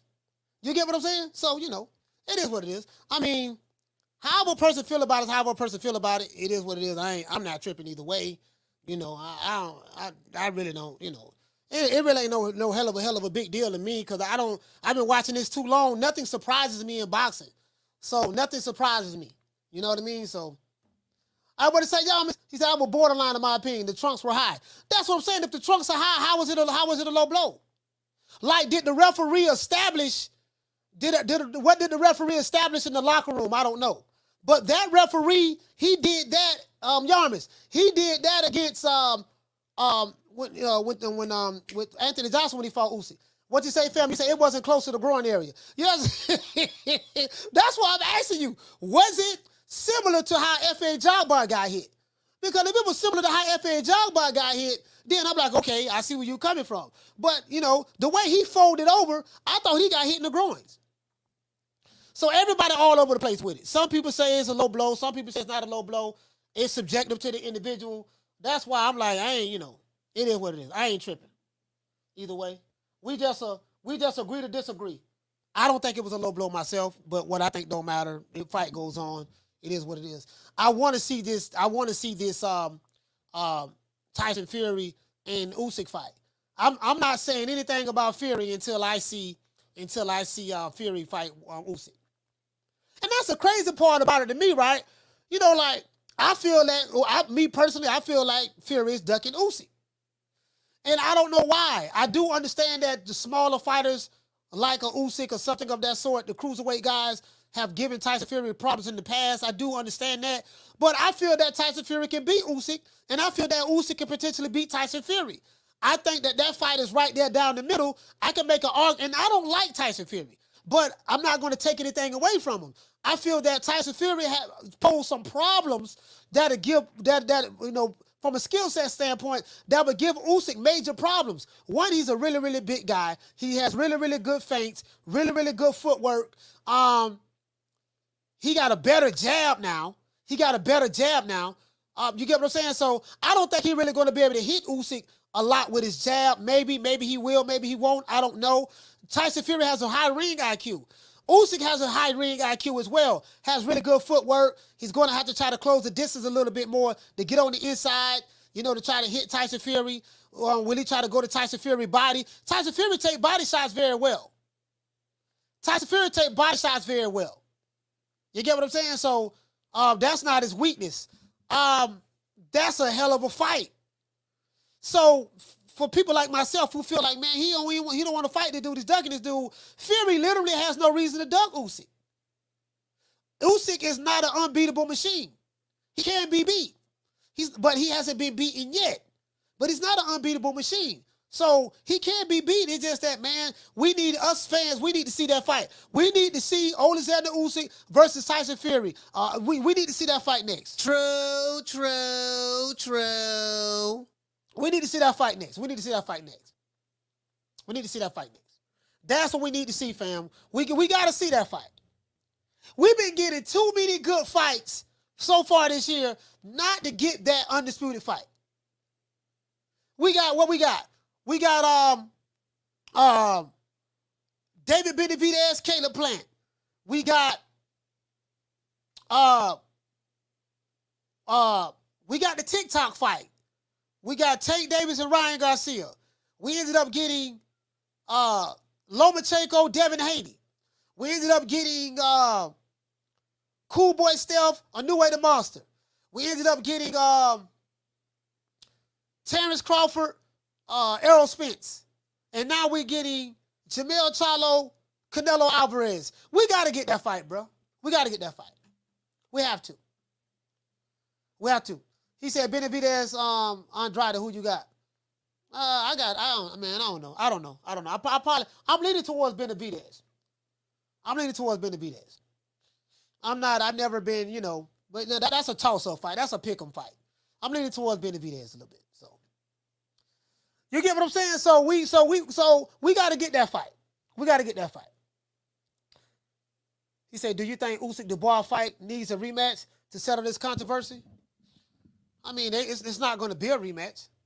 I think no matter what I think, it doesn't matter. It's not going to be a rematch. Usyk's not going to rematch that guy. He fought his mandatory. Why would he rematch his mandatory? You get what I'm saying? So, he said Jared Anderson Dubois next. You know what? That'll be You know what? That'll be a good fight. Jared Anderson versus Dubois. What do you guys think about Jared Anderson? Are you guys impressed with Jared Anderson?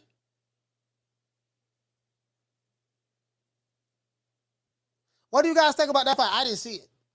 The Watcher says Jared Anderson smokes Dubois. Some people are saying they're not impressed with Jared Anderson. Some people say that Jared Anderson is a hype job. Some people, because he said his heart is not really into boxing, but he's getting, I would say this: he's a really, really good young kid, good southpaw, but he's not what I thought he was. He fought a good fight. He fought a good fight against Charles Martin, but Charles Martin exposed a lot of holes a lot of flaws in his game. Charles Martin exposed a lot of flaws in his game. He's being matchmaked very well right now, but they almost dodged the bullet. They dodged the bullet with that Charles Martin fight. They dodged the bullet with that Charles Martin fight. That Charles Martin fight exposed him. It exposed him a lot. So he got a lot to work on defensively. And he like to pull his head straight back. He get hit with straight lefts. He get hit with straight left hands. Southpaws. So Jared Anderson, Charles Martin is a southpaw. That southpaw gave him problems. The good news for Jared Anderson, there's not a bunch of elite heavyweights he's going to have to worry about fighting. You keep Jared Anderson away from Usyk. Usyk will probably eat his lunch. He's a southpaw. Usyk is really good with the backhand. So you keep him away from Usyk. You keep him away from Tyson Fury. Maybe you match him up with Joshua. Maybe you can match him up. You keep him away from Usyk and Tyson Fury. And guess what? You might want to keep him away from what the dude name is? Oda Waleem. Oda Waleem is a southpaw. He's a southpaw. He's a tricky southpaw. You might want to keep him away from southpaws, for now. Elite southpaws, right? Oda Waleem might be a little problem for him. So, but it is what it is. But Jared Anderson, he's a good fighter. He's one of my favorite young prospects coming up, to be honest. I'll call him. What's your name? Where you calling from?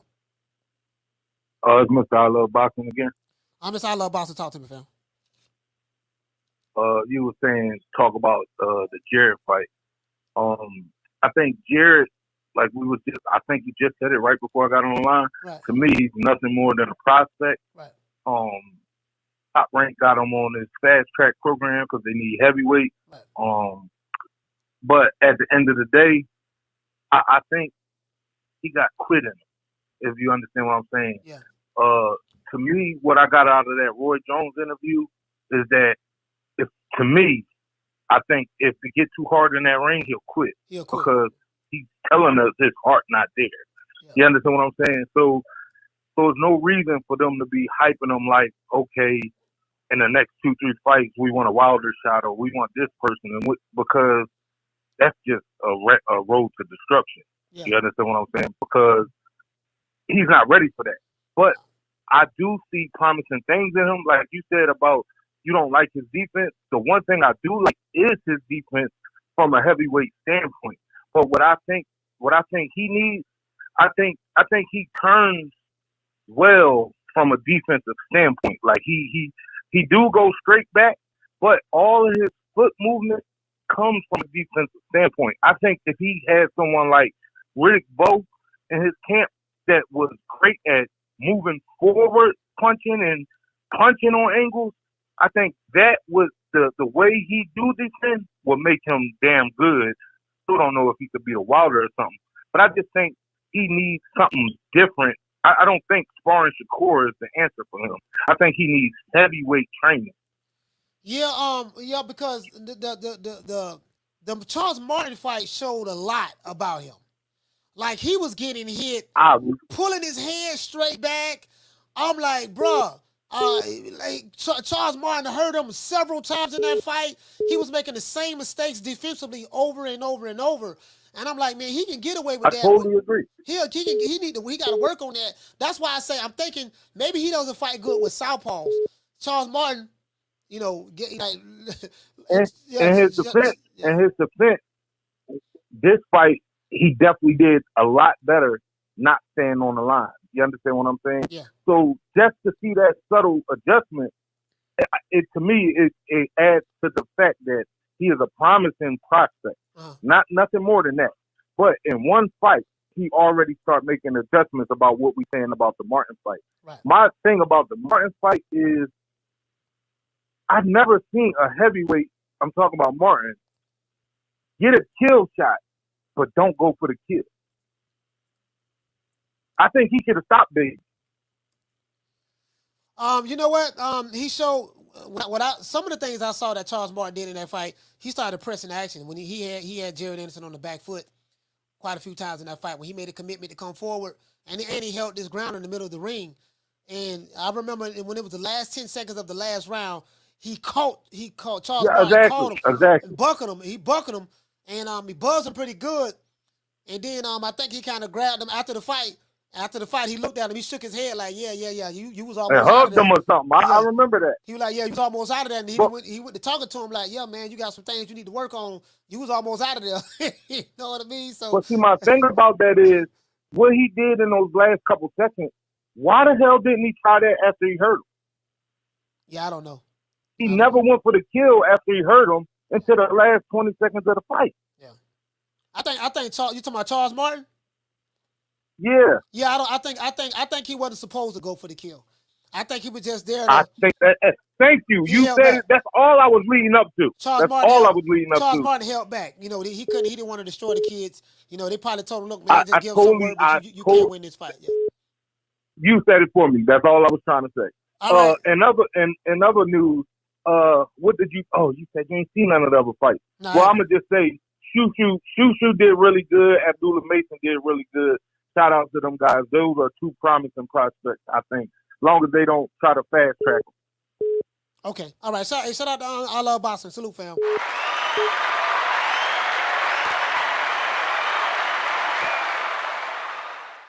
Got another call calling in. Yeah, man. Some of them southpaws can be very tricky. Caller, what's your name when you calling from? Southpaw lefty, Texas. You say southpaw lefty? Yep. All right, southpaw lefty, Texas. Talk to me.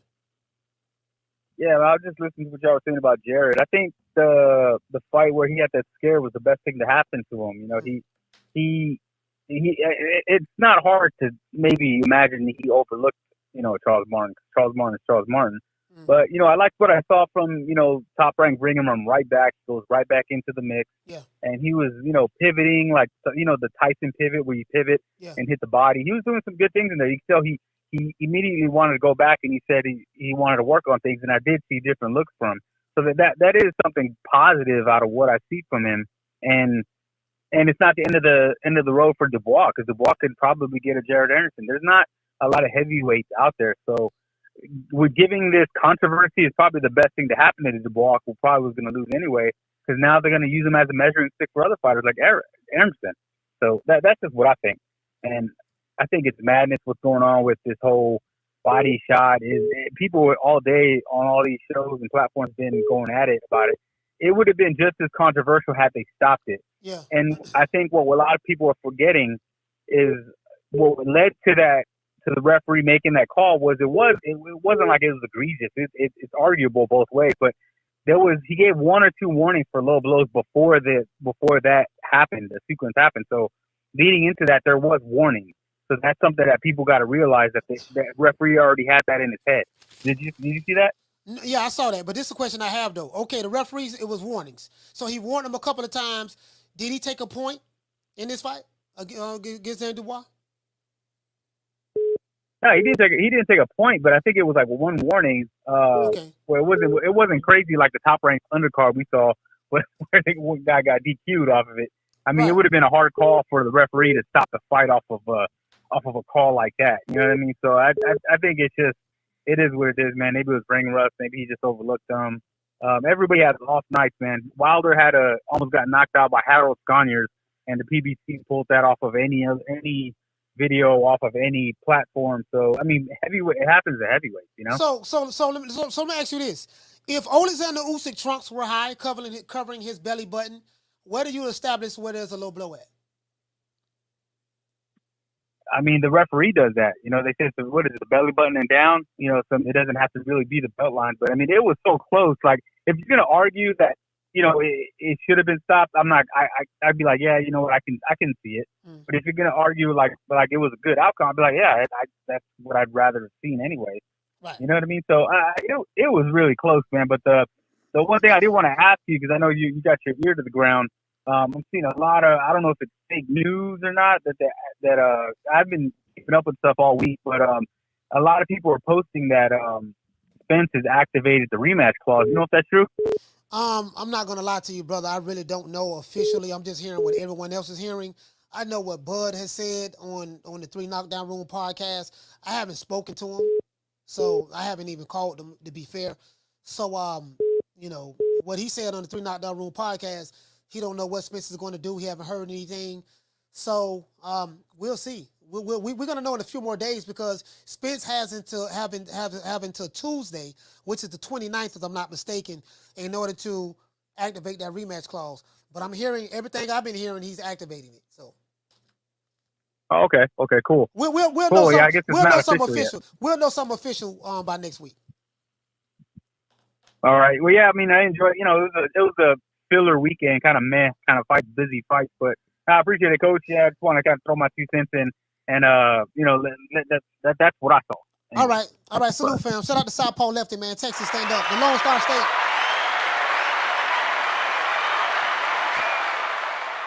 We got more calls calling in, guys. More calls calling in. Hold on. Caller, what's your name? Where you calling from? What up, Coach? Y'all from Brooklyn, man. Yo, but what's up, man? It's Brooklyn in the house. What's up, man?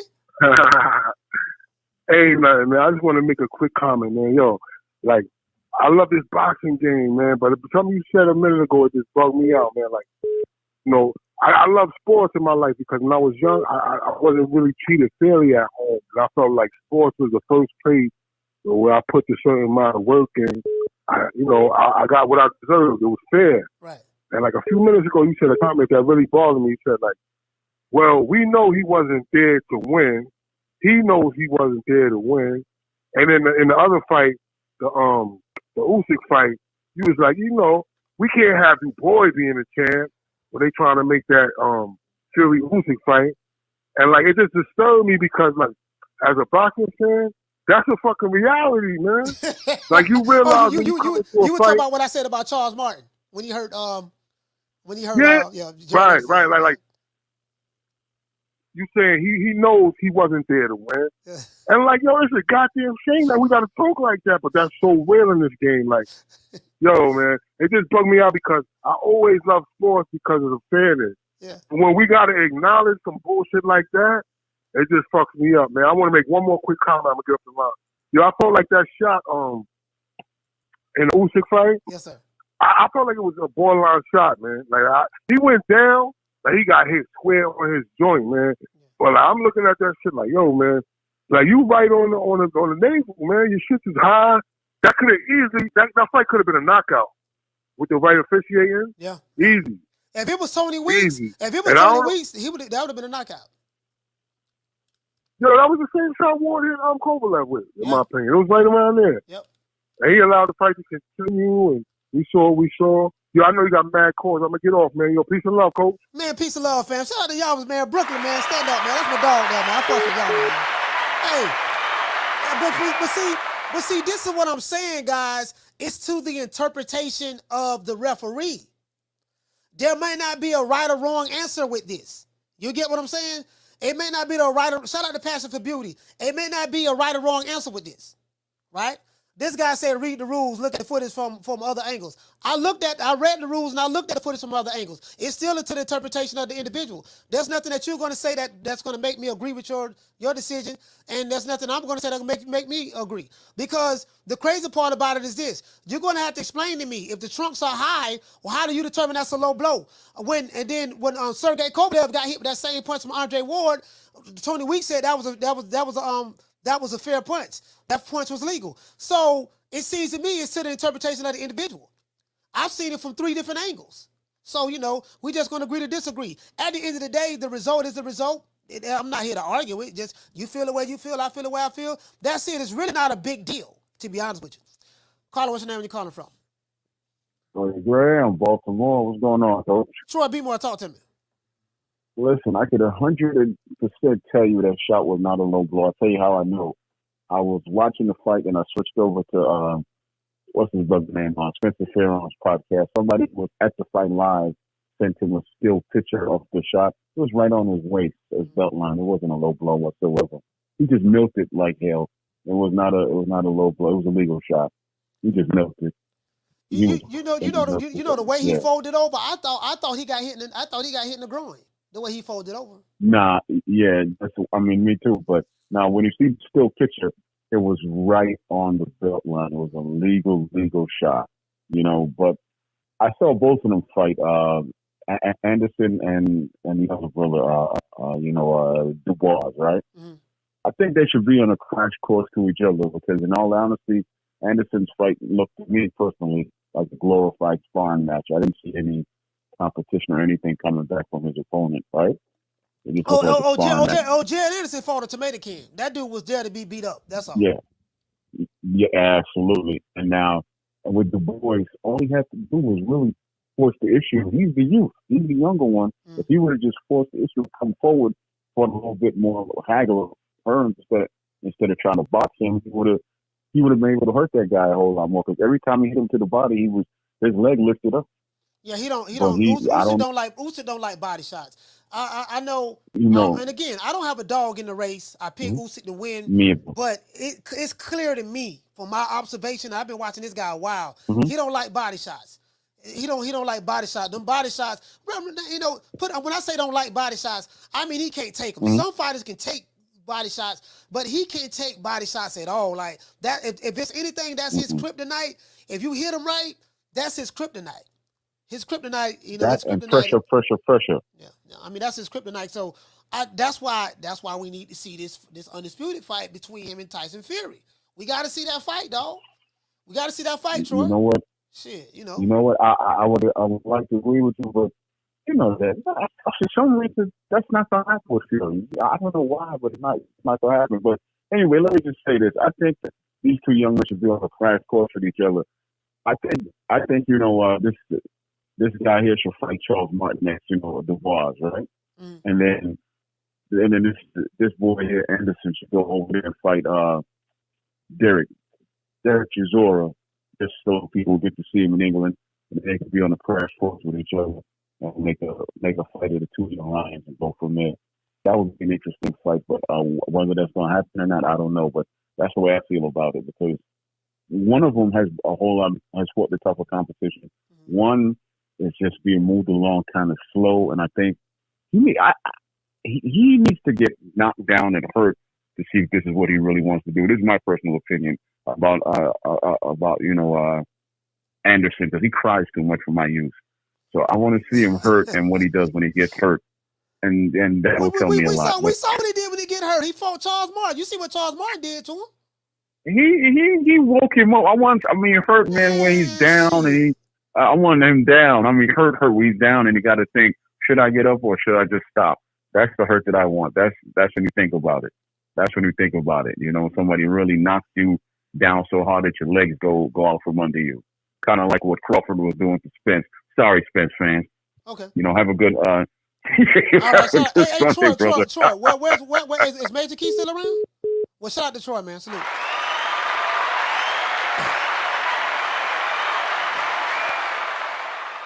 Shout out to Jasper. Hey, okay. Dropping that half for bam, dub on your boy. Hey, Leroy. Super chat received. Playtime's over, boy. What to say, Jasper? He say what you say? If this was a low blow, then I had real estate in the swampland of Mississippi that I could sell you. Hey,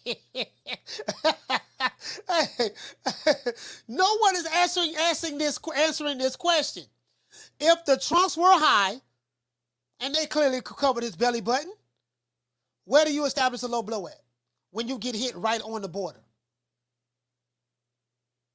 Can anyone who feel that was a low blow call me and tell me that? Please tell me that. Shout out to Deal. Hey, okay. Dropping that quarter upper. Bam, dub on your boy. Hey, Leroy. Super chat received. Playtime's over, boy. He said, Coach, do you think Bob is trying to line up Anderson versus a jogbar? He said, good fight, slow power puncher with the 1-2 versus athletic and more skilled guy.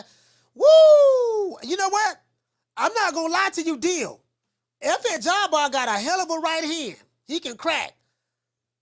That's a toss-up fight. If Bob trying to make that fight happen, and one thing we do know about Top Rank now, they don't believe in protecting fighters. They're going to throw you in there. They're going to throw you in there because if they were trying to protect them fighters, they wouldn't have put Jared Anderson in there with Charles Martin and stuff like that. So, I also heard Nico Walsh.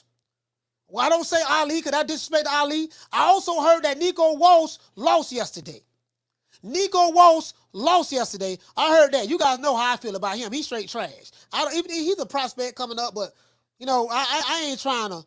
I ain't gonna say the man trash. Maybe that's too harsh, but I ain't trying to hype him up. That's Ali grandson, Nico Walsh Ali. No, I don't call him Ali. He Nico Walsh. True. I heard Nico Walsh. I heard somebody put hands and foots on Nico Walsh yesterday. As a matter of fact, let me look this up. I heard they put hands and foots on Nico Walsh. That's what I heard. I don't know how true that is now, but I heard they put hands and foots on him. Let's look this up and see. Hands and foots. I told you that man there talking about Nico Walsh. Nico Walsh. Nico. You know what I noticed? All of the hype jobs be having them pretty names. Nico, AB. That's AB, boy. That's AB. Hey, they be having all them fresh and fly names, right? And then when they get there with somebody, get exposed. And then you go, I ain't gonna sit here like, but the boss ain't seen. Doggone Nico Walsh. Yes, Nico Walsh right there. I say, I refuse to call him Ali. I ain't calling that dude Ali. Hell, I'm gonna call him Ali. That disrespect to Ali. What am I gonna call him Ali for? You get what I'm saying? Not for. What am I gonna call him Ali for? And that's how we talk in the South. We don't say nothing correct now. We don't say nothing correct. We don't say for, we say for. You know what I mean? So hold on. Let's see what's up. Jared Anderson won. All right. Usyk won. He stopped Dubois. What happened to? Let's see. Nestor Bravo. Oh, that's let me see. What happened to what they ain't showing? They not showing Ali. They don't even have this man on him. I'm looking at the boxing scene, looking at the results. Ali fought on the undercard. Okay, he fought on the undercard. Let's see what's up. He fought on. Did he get knocked out? Hey, JC, did he get knocked out? Hey, what is that? He said, I'm finna. Yeah, I'm finna. Y'all finna do this here, dog. That's what I'm finna do. That's why I tell these dudes, nigga, if you from the South, you country. Everybody from the South, we country. Just embrace it and get over it. True. And what to say, Yamas, you said, I know this kid who sparred with Walsh wasn't impressed at all. Okay. Oh, it went the distance? Oh, he got outboxed, huh? Majority win, a majority victory? Let's pull this up, man. I want to see who this dude was that Jared Anderson fought. What his name was? Is this a Russian name? Is he from Russia or Ukraine? Let's see where this guy's from. Let me look him up on BoxRec. Is he from Russia or Ukraine?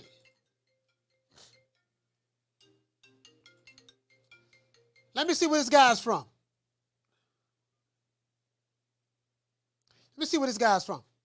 Caller, what's the name? Where you calling from? What's going on? This is VA. VA Money.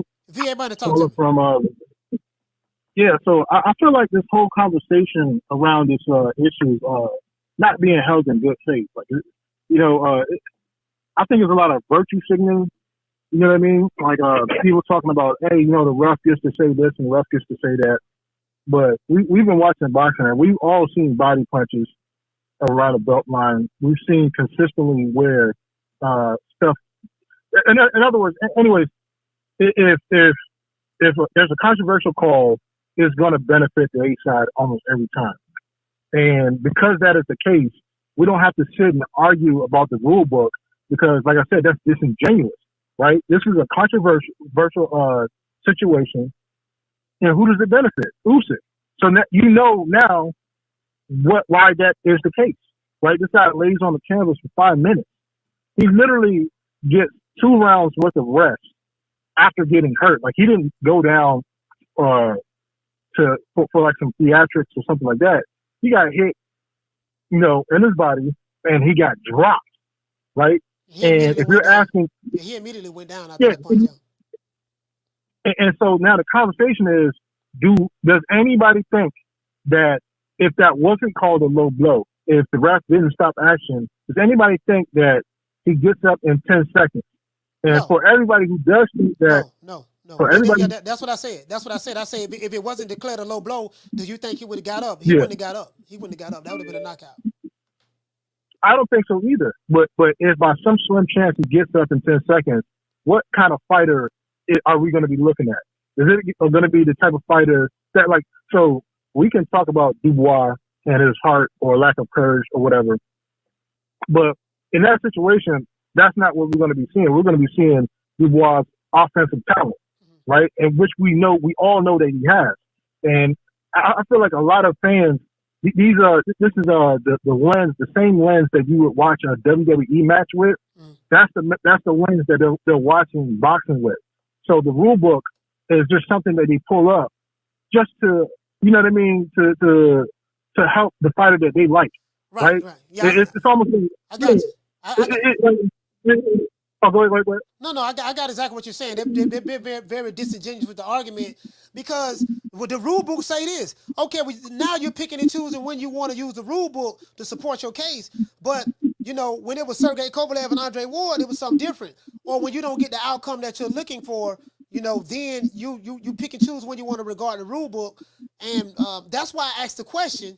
I said, okay, if his trunks were covering his navel, VA money, his trunks was clearly covering his navel, and he hit him on the sign.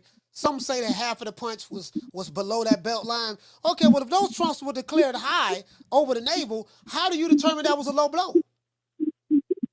So this is on video. This is the part that's actually that you can't argue with. The punch was not at any point below the belt. The punch was on the belt, the whole punch, right? And so there's video supporting. Like we can all just watch the video. And if the belt or his trunks will cover his navel, you also can hit the belt. You can work around the belt. You just can't hit him in the hip bone. That's it. But as far as between the hip bones, you can hit him on the belt. You know what I mean? Like I said, this whole conversation is meaningless anyway. This is disingenuous of us to even talk like this. We know why the ref stopped action. We know why the ref gave him an extra minute after the 5 minutes he laid around on the canvas. You know what I mean? Yeah. This guy's talking about, I'm good. He's like, no, you're not good yet. You know what I mean?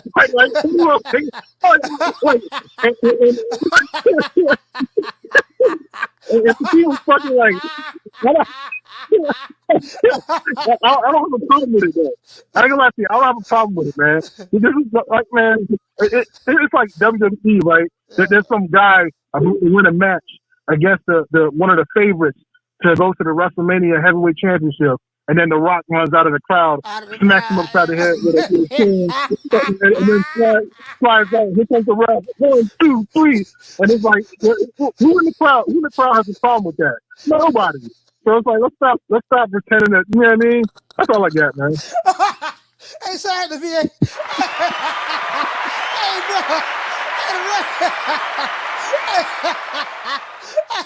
Hey, y'all, shout out to y'all. He say this what I mean. You gotta accept this BS. Hey, bro, for real though, bro. Hey, for real. Hey, listen. It's like Ric Flair. Listen, Ric Flair getting his ass beat from pillar to post. It's WWE, right? Ric Flair getting Hogan beating the brace off of Ric Flair. And I love wrestling, right? I used to watch Dusty Rhodes and the Armory when they come here in Tampa, beating the brace. Dusty Rhodes beating the brace off of Ric Flair. Beating the brace off him, right? All of a sudden, Ole and Arn Anderson or Telly Blanchard come out, want to distract the referee. Everybody in the audience see what's going on, right? Somebody was distract the referee will turn his head, he get distracted. Doggone Arn Anderson come in there, DDT Dusty Rhodes, Ric Flair bleeding, knocked out unconscious. He DDT Dusty Rhodes, hit him in the back of the head with a chair. Dusty fall out. Then he grabbed doggone Ric Flair, who knocked out unconscious, throw his arm over Dusty's chest, roll out of the ring. Telly Blanchard pointed at the ref. Look, he pinned him. And he jumped down from the ropes. The referee turned around. Oh, he knocked out. 1, 2, 3. True. Everybody got it. Yeah, dog, hey, man, Ric Flair won now. That was a fair fight. Rick won. Dusty was on the ground and Rick covered him up. Dude, did you not see Arn Anderson hit Dusty Rhodes in the back of the head with the chair? Did you not see Telly Blanchard distracting you? So you just gonna act like you ain't see none of that. So let's read the rule book. This what the rule book say. Read the rule book. But these the same guys who said that Zack Saint Punch, Sergey Kovalev was robbed against Andre Ward. The same rule book. It's the same. Well, you know what? I can't say it's the same rule book because I don't know what the rules is over there in Poland. Maybe they got a different rule book. But if it's a universal rule book, that all the boxing books go by, that's why I say it's to the interpretation of the referee. It's subjected to the ref. True. Hey, everybody say, let's not act like we don't. Look, cut the bullshit. Let's not act like we don't know what went on. So, again, I'm not going to. I've seen worse, so I'm not going to make World War III about this. It is what it is, so. Hey, shout out to Deal. Hey, okay. For dropping that quarter of a bam dub on your boy. Hey, Leroy. Super chat received. Playtime's over, boy. He said FA can certainly crack skulls. He lost to Frank Sanchez, but Frank is a very skilled Cuban heavyweight. That should be up for a title shot very soon. See, this is the thing, though, right? See, this is what we were talking about. Like certain fighters, we feel like should be up for a title shot, but you know how this is, man. You know how this is. This is just, it's to the discretion of the ref. And then the sanctioning bodies. Like you say, you think Frank Sanchez should be up for a title shot, but Usyk has 3 of the belts. Tyson Fury has 1 of the belts. So there's literally no titles to really fight for. I think Daniel Dubois had the WBA regular title. By him losing to Usyk, Daniel Dubois don't have the Reggie belt no more. So I wonder what happens to the Reggie belt. I think Usyk has the Reggie belt. Usyk has the Reggie belt now, right? Usyk has the Reggie belt. So if let me see. You're a champion. It's so many damn belts. I don't know how this shit go, to be honest with you. So Usyk has 3 belts. Daniel Dubois defended. He was fighting for Usyk's WBA title, 3 of his belts, but doggone Daniel Dubois had a Reggie belt. So what happens to the Reggie belt? Do anybody know what happened to the Reggie belt? Anybody? Anybody know what happened to the Reggie belt? That's what I want to know. Shout out to I Beat That Boy dropping that $2 super chat. He said, Coach, should they add instant replay? Certain states have instant replay. Like, remember when Johnny Rice? You guys remember when Johnny Rice fought his last fight? And he cut Buddy's eye open, and the fight got stopped, and the referee said it wasn't a headbutt. He said it was an incidental headbutt. That's how the guy eye got cut, and they was going to go to the scorecards, and the other guy the guy who had the cut, he was going to win on the scorecards, but somebody from Top Rank came in the ring, and the commission on the side said, no, that was not an incidental headbutt, that was a punch. Go back and look at the replay. Certain states have replays and some of them don't. Down from the bar, there's a platform stage. People pimping, sharp as razor blades. Hey, what to say, Justin? You said, I don't think you can hold the Reggie belt, the Reggie in World. Okay, so what happened to the Reggie? You get what I'm saying, Justin? I feel where you're coming from, but my question is, what happened to the Reggie belt? Is Dubois still the WBA Reggie belt champion? What happened? Like, what happened to the Reggie? You get what I'm saying? He lost. So what happened to the Reggie? Caller, what's your name? Where you calling from? Hey, Coach. Malachi, this Corey from Baltimore, bro. Corey from Beatmore, talk to me. Hey, Coach, you brought up like a part of my past right now when you talking about the wrestling, and how they used to cheat, and the referee never seen what happened. All he saw was the aftermath of it. But it was a wrestler named Jesse the Body Ventura, and he used to have a slogan: "Win if you can, lose if you must, but always cheat." Yeah, yeah, Jesse the Body. Yeah, I got you. Yeah, Jesse the Body, and it just, I mean, you just took me back by my young teenage years with that, and it was funny. But I love wrestling. I don't love it the way I used to, but I like that you brought that up today. Yeah, for sure. That's all I got to say, Coach. I ain't got nothing on that fight. All right, shout out to Corey on from Beatmore. Salute.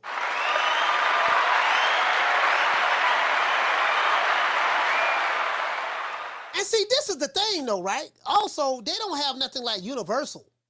They don't have nothing like Universal as well as it relates to this boxing stuff. So I don't know, man. I ain't tripping, man. It is what it is, man. The ref, hey, like with Tony Weeks. Hey, doggone Tony Weeks had no stop the fight. When Big Rolo would get hands and foots put on him, he had Pops in the corner. He might have hit Pops one, maybe two times, if that. Pops was weaving and bombing. All of the punches. Doggone Tony Weeks jumped in there, waved it off like he was trying to protect Pops. I like, this man wasn't hurt. He wasn't getting hit. None of that there. He bro, like, we know what it was.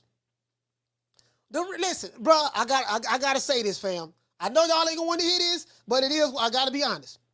The referee, if you look at wrestling, right? If you look at wrestling, the main guy in wrestling is the guy who no one really pays attention to. People pay attention to The Rock. They pay attention to Stone Cold, X-Pac, Triple X.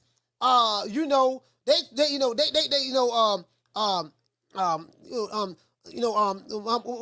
Hitman Hart. Jesse the Body.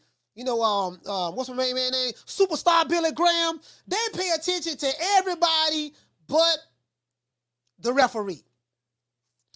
The referee is, if you look at any sport, the referee is the key element that can determine whether you win this fight, win this basketball game, win this football game, or not. Anything that's involving the referee is the main guy. People don't even look at it. He's the great orchestrator. You see the referee, I see the referee talking to the wrestlers in the ring. He be hitting on the mat, 1, 2, hey, you all right? He act like the referee act like he's just so impartial and he's fair. All of a sudden, he get distracted at the right opportune time. Somebody jump on the ropes. Hey, get off the ropes. You got no business over here. At no point in time should the referee turn his back on the match. But he turned his back on the match. He don't see. Wait a minute. You do see Macho Man Randy Savage coming in the ring. He don't jumped off the top turnbuckle, hit Ric Flair with an elbow. All this vibration going on in the ring. The referee act like he's so distracted he don't see nothing. Oh, yeah, this is Macho Man Randy Savage. I'm telling you, boy, doggone Yarmus from Brooklyn. I'm telling you, oh, yeah, when I come down to Brooklyn, I know that you're 6'4", 240. I know, but when I come down to Brooklyn, oh, yeah, I'm telling you, this is going to be magnificent. I'm like, come on, man. Ref, you do know it's 20 niggas in the ring right now jumping this dude. You don't hear nothing. You don't see this crowd screaming. You focus on this one guy that ain't got nothing to do with the match. It's 20 niggas literally beating the brakes off of Flair right now, beating the brakes off of Hulk Hogan right now. You don't hear nothing. You don't see nothing. And then all of them just leave. They whooping up for 20 minutes. All of them leave. And then the guy that's distracting you, telling you to look, turn around. He pinned him. You turn around. Oh, he's pinned. 1, 2, 3. I like you ain't seen that. True. Come on, man. True. Come on, man. We know what it is. Hey, listen. We've been watching boxing long enough. We know what it is. Oh, goddamn. All right, here you go. Here you go. We already know what time it is. We've been watching boxing long enough to know when the tomfoolery is going on. Oh, we the Charlo twins. We known for calling everybody out. Please call these people out. Listen, the whole world's looking at you. Call these people out, What's please. up? It's the Jamal the Hitman Charlo. Let's get it. Who want it? Name them names, man. They know who they is. Name them names, please. The names need to be named. They know who they is. The Mexican monster. Mexican monster. Bello. You don't see Rowdy Piper. You don't see Rowdy Piper slapping dog on. You don't see dog on Rowdy Piper and dog on what's my man name? Kevin Sullivan going at it. Rowdy Piper and Kevin Sullivan don't came in the ring. They don't jumped on Dusty Rhodes. They don't jumped on Andre the Giant. They don't jumped on dog on the Road Warrior. You don't see that there in the background. You don't see nothing. Yeah, JYD the Junkyard Dog. Listen, the referee is the key to everything in boxing. True. Well, hold on, I take that back. Not everything. Of course, it's the judges too. But anything that's involving the ref, boy, I'm trying to tell you, boy. You see it in football games. You see it in basketball games. The ref 1 minute, you see it in basketball. 1 minute the dude, when Michael Jordan was playing, they came up with something called the Jordan rule. You cannot touch Jordan. You cannot touch Michael Jordan. They came up with the Jordan rule. You guys know I was a Jordan hater. I hated the Bulls. I hated the Bulls because I hated Jordan because he used to always win. So you can't, if you look at Jordan, it's a foul. I ain't do nothing. You looked at him hard. And then some games, they'll let you actually bang it out. So I'm like, why y'all letting them bang this game? But then the game 3, you sent Michael Jordan to the free throw line 45 times. So you sent him to the free throw line 45 times in game 3, but in game 4, the same calls you made in game 3, you ain't making them in game 4. You ought to know what time it is. True.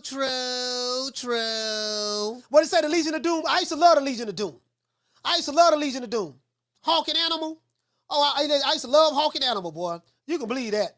Shout out to Jugs. Hey, okay. Dropping that half for bam, dub on your boy. Hey, Leroy. Super chat received. Playtime's over, boy.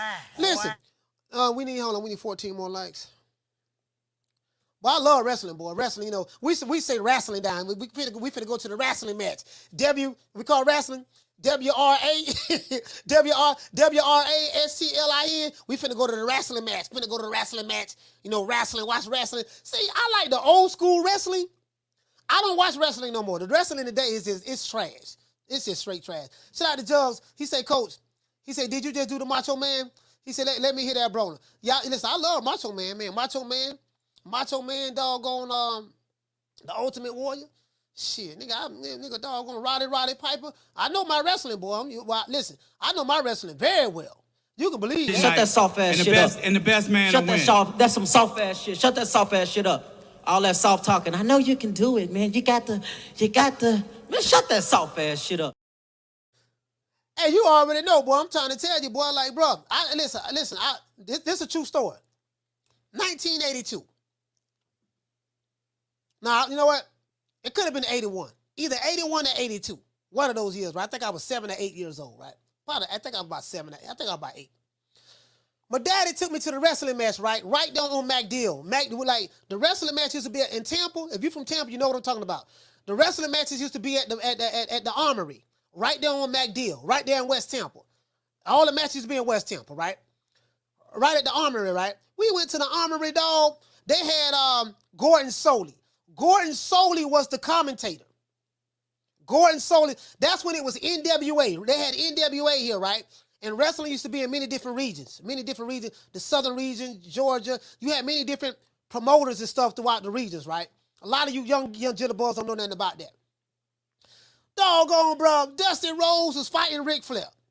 If you remember, Dusty Rhodes used to bleed a lot. Like right here, because he had the blonde hair. And, you know, I didn't know they used to cut their foreheads. I heard they used to have razors in between their hands, and they'll cut their foreheads right quick, have a little blood there, then they'll, like, fake punch you on the head and have the blood spread out a little bit more. So Dusty Rhodes was my favorite wrestler growing up. My favorite wrestler was Dusty Rhodes. I hated Ric Flair. I hated Ric Flair. I hated the Four Horsemen. I did not like them because they used to always cheat. They used to always cheat. And it took Dusty Rhodes a long time to become the heavyweight champion of the world. I was there when he first won. When he won that title, everybody came from the back, and they was holding his hand up. They had Blackjack Mulligan, Kevin Sullivan. They had Jimmy Superfly Snooker. They had they had Torrey Dory Funk. They had the Briscoe brothers. They had the Purple Haze. They had Superstar Billy Graham. They used to go to different regions, right? Man, Dusty Rhodes was beating the brakes off a doggone Ric Flair. Man, the Four Horsemen came out of nowhere. They were beating Dusty Rhodes with like Dusty Rhodes get thrown out of the ring. Ole Anderson started kicking him. Telly Blanchard started kicking him. Ric Flair distracting the referee in the ring. He like, hey, you know, he grabbing the ref doing like this, he'll point at Ric Flair. He don't see what's going on outside the ring. So they whoop up Dusty Rhodes, throw him back in the ring. Ric Flair whooping Dusty Rhodes up, right? Dusty come out of nowhere, start whooping Ric Flair. Catch him with the bionic elbow. He hit him. Like Dusty used to punch him, right? He'd be like, He'll throw like 3-4 punches, then he'll spin his hand like this, and then come with the elbow. Bam! He dropped the elbow on him, right? The bionic elbow. Dusty got him on the mat, finna pin him. Arn Anderson, I think it was Arn Anderson and Telly Blanchard, one of them, they distracting doggone the referee. Man, they beating the brakes off of Dusty Rhodes in the ring. Then somebody gave Ric Flair I guess an object, right? They always make sure that the crowd, the audience, see Ric Flair getting the object. So he got the object, had it in his belt buckle. Doggone Dusty Rhodes gets up. The referee not distracted anymore. He's watching the match. Doggone Ric Flair has Dusty Rhodes in the headlock, and he had his back turned towards the referee. He hit Dusty Rhodes in the head with the metal object, knocked him out. The referee didn't see what was going on. He miraculously threw the object out the ring so the ref can't see it. Dusty Rhodes knocked out. I see them doggone whooping Dusty Rhodes. Nigga, I jumped out my seat. I'm trying to run towards the ring. Nigga, I'm crying. My daddy grabbed me before I can get to the ring. He said, boy, what the hell wrong with you? What you doing? I'm crying. They jumping on Dusty. We gotta help Dusty. You know, I ain't know it was fake. I ain't know it was fake. You know what? We gotta help Dusty. Nigga, I'm crying. I'm like 7, 8 years old. Nigga, I'm trying to help Dusty. Dusty, I ain't know this. Nigga, I ain't know this. I ain't know it was fake. I thought it was real. I thought they were killing Dusty. I just seen them bleed. I gotta help my favorite wrestler. Man, boy, I was into it, boy. Boy, listen, bro. Listen, I didn't realize wrestling was fake until how old I was when I realized wrestling was fake. I think I was a teenager. I think I probably was 18 years old. Probably when I got to 18, that's when I realized it was fake. I thought that shit was real. I thought that shit was real all the way up to hey, doggone Wahoo McDaniel. Y'all don't remember Wahoo McDaniel. Wahoo McDaniel, that's where Ric Flair got the woo from. Woo! You know when Ric Flair say woo, that was the Wahoo McDaniel chop. That's when like the chop to the chest, that came from Wahoo McDaniel. That was Wahoo McDaniel did that. He came up with the woo. Ric Flair got that from him. That's where Ric Flair got it from. He said, we gotta help Dusty, dog. we gotta help Dusty. I used to watch all of it, bro. I used to watch all of it, fam. Like you just don't know. Yeah, Jules, I already got you. He said, did you just do it? Yeah, I already got your super chat out the way.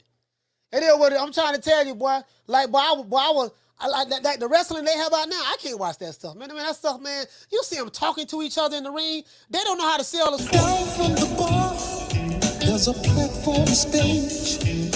People pimping, sharp as razor blades.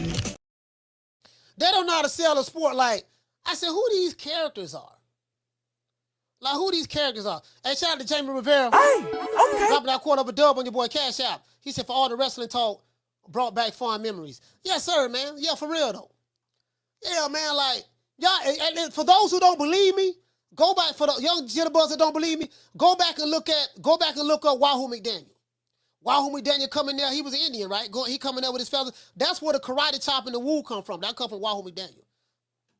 Yep. What we had on the Fabulous Freebirds. Oh, man.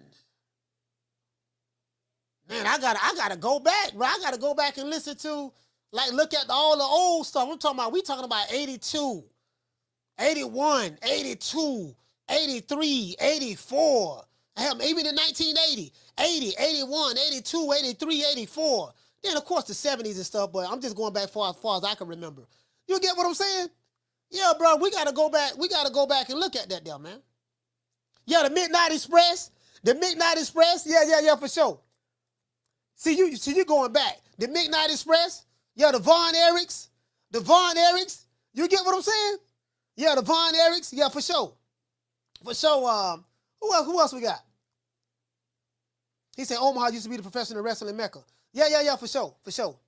Yeah, the Demolition. He said, yeah, the Demolition. I remember, Rocky Johnson. Y'all remember Rocky Johnson. Dwayne Johnson, the guy who y'all called The Rock. Yeah, the Moondogs. I remember the Moondogs.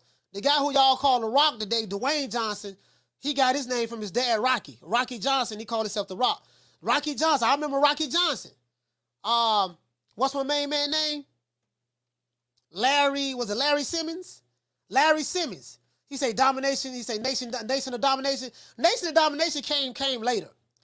Nation of domination came later, fam. I'm talking about before that. See, the Nation of Domination, the leader, his name was Larry Simmons. You remember Larry Simmons. Jimmy Superfly Snuka, yep. Junkyard Dog. Yeah, you say Goldberg was that guy. I'm talking about before Goldberg. I remember when Stone Cold Steve Austin, Ron Simmons, that's his name, Ron Simmons. I said Larry Simmons. I'm thinking about somebody else. Ron Simmons, that's his name. You're right about that, Ron Simmons. I remember when Stone Cold Steve Austin was with WCW. I remember when Stone Cold Steve Austin had long hair. Do y'all remember when Stone Cold had long hair? He was with WCW before he came to the WWF. Like, a lot of these guys, they don't even remember that WWE used to be WWF. They don't remember that. You get what I'm saying? So, yeah, bro. But I was serious on that. Yeah, Rock and Roll Express. Yeah. I remember when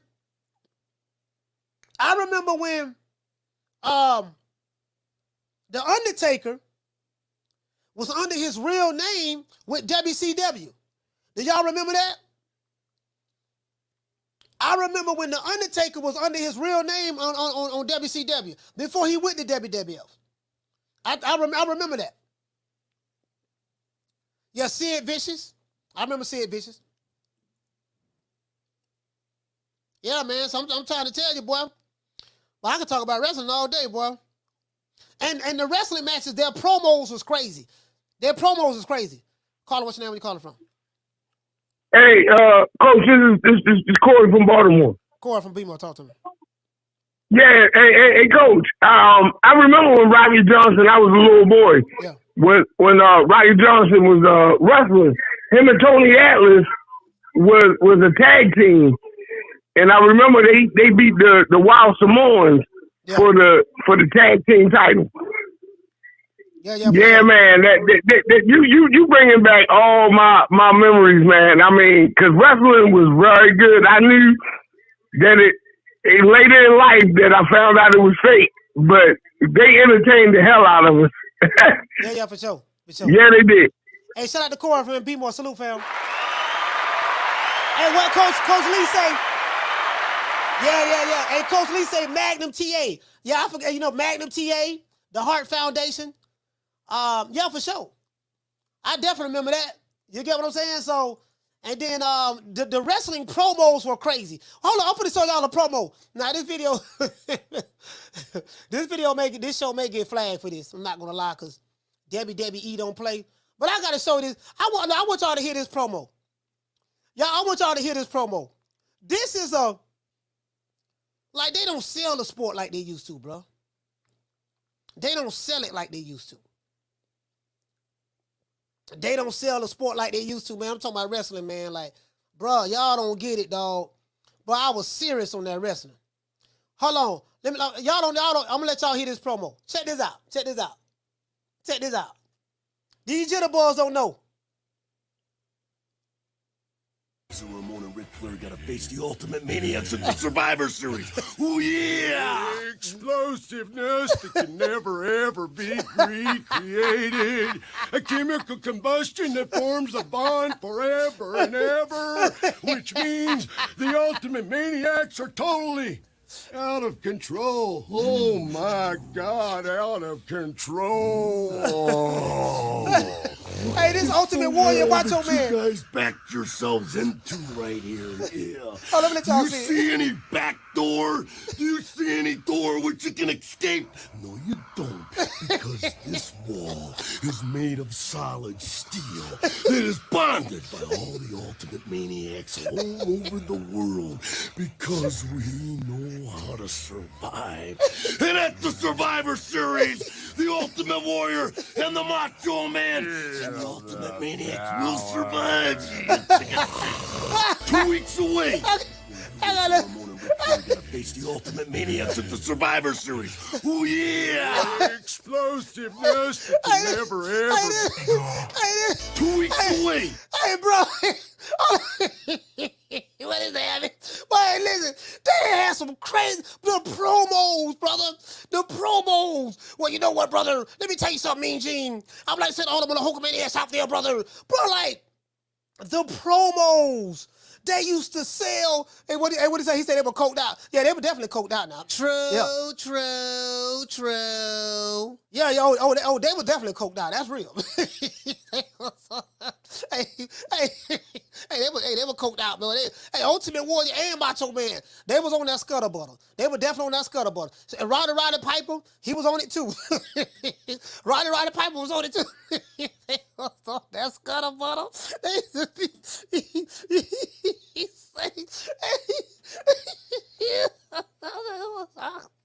AWA, you right? AWA, yep. It was NWA. They had AWA. They had R.I.P. to Mean Gene, man. You know Mean Gene. You know what I mean. Hey, yeah, they was on Scuttlebutt and them Royds. Yeah, they was on Royds too. Bro, let me tell you something, man. Listen, man, bro, that was. Hey, listen, that was wrestling back then, bro. That was wrestling back then. You can believe that. But I used to have so much for them. They was on that Booker Sugar. They definitely was on that. They definitely was on that, bro. And hold on, as a matter of fact, let me see if I pull it up. Right here. Boy, this here, man. Boy, Macho Man and the Ultimate Warrior teamed up, tag team. Let me see. Man, this came across my time feed on Instagram, bro. I had to say this, bro. Because I remember this. I say, man, these dudes, hey, bro, you know what? When I was a little kid, you can't tell me nothing, bro. I say, but this here real, but this here real. I knew that was real. Boy, you couldn't tell me nothing. That was real, bro. That was real. I don't care what nobody say. That was real, bro. Matter of fact, hold on. That was real to me. As you can see, I got a lot of stuff saved here. That was real to me. Here you go, right. Hold on. Which means the Ultimate Maniacs are totally Hold on. Let's go back. Hold on. Let's go back. Go that way. And then that's one I have right there. Then let's go here. Ultimate Maniacs at the Survivor Series. Oh, yeah! Explosiveness that can never, ever be recreated. A chemical combustion that forms a bond forever and ever, which means the Ultimate Maniacs are totally out of control. Oh, my God, out of control. Look at the wall that you guys backed yourselves into right here. Yeah. Do you see any back door? Do you see any door which you can escape? No, you don't. Because this wall is made of solid steel that is bonded by all the ultimate maniacs all over the world. Because we know how to survive. And at the Survivor Series, the Ultimate Warrior and the Macho Man, the Ultimate Maniac will survive. Hey, bro,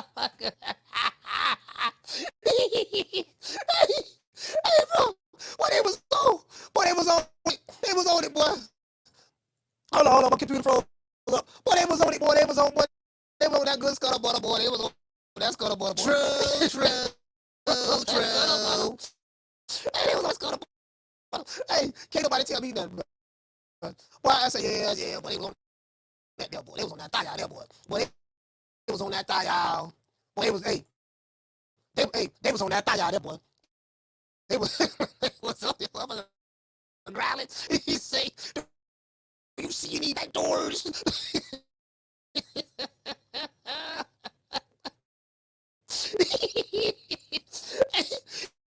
Hey, Nick Rich. Hey, Nick. Hey. Boy, yeah, it was on that, boy. They talking like they ain't had sleep. They ain't had no sleep in 3 days. Hey, caller, what's your name? Where you calling from? Man, it's Troy again, Coach. Hey, Coach. Yeah, what's up, Troy? Yeah, man. You got me all hyped up. I sent you a promo with Dusty Rose in a fur coat talking about Rick James. I mean, Ric Flair. Go ahead and check that out, man. Yeah, I'm checking it out. Hey, bro, the promo sold it on wrestling, bro.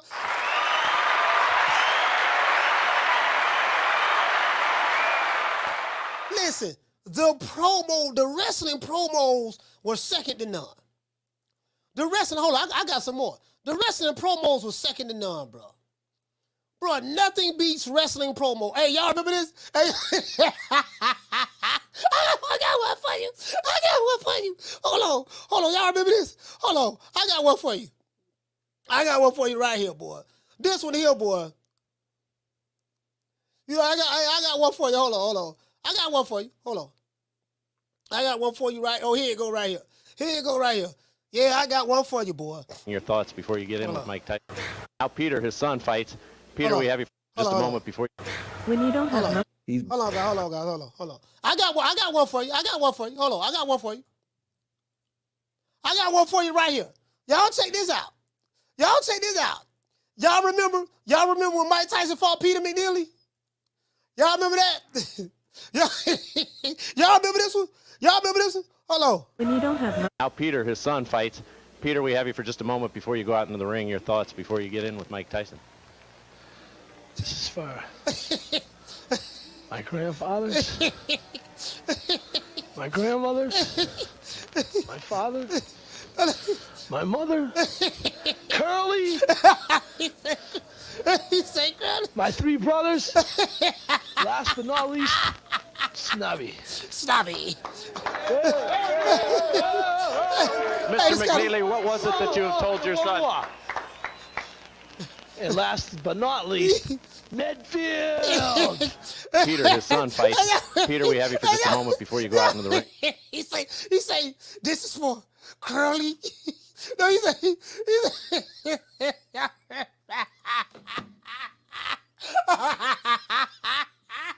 Mike Tyson fought that Peter. Mike Tyson fought that tomato can. He fought that tomato can. Peter McNeely, brother. Hey, straight out of, hey, that was straight out of WWE. You know, say this is for this.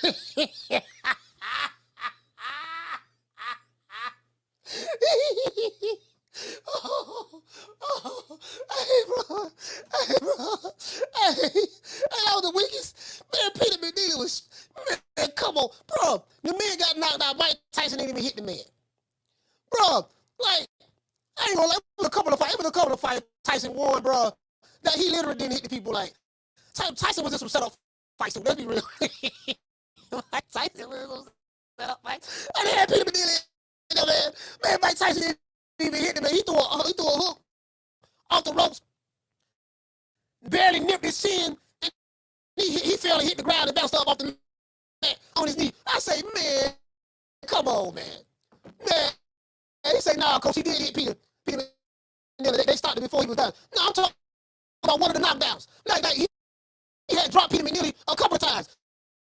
Man, come on, man, bro, come on, man. Man, one of them punches, man, Mike Tyson barely hit that dude on the neck this year, bro. Come on, man. You know, I'm a diehard Mike Tyson. Y'all know that. Y'all know I love Mike, but come on, bro. I think it was like a right cross or something. I think it was like a right cross or something, bro. You know what I mean? But come on, man. Come on, bro. Man, come on, man. No, bro.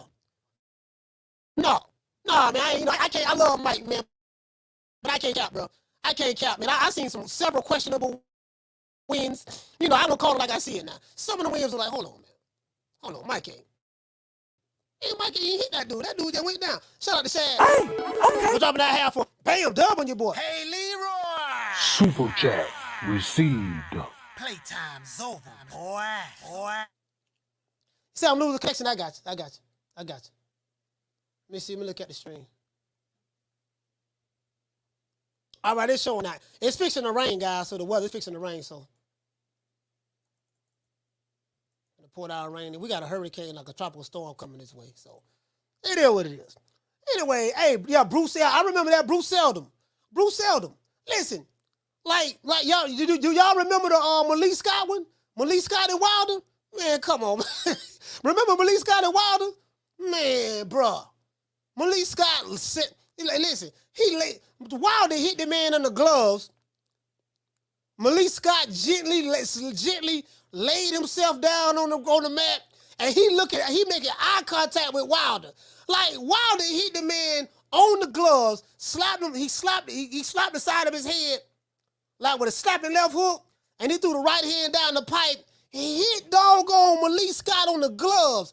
Malik Scott gently went down to the mat. He was you know how you brace your fall? He was sticking his arm down, bracing his fall. I'm like, bro, come on, man. He didn't even try to disguise it.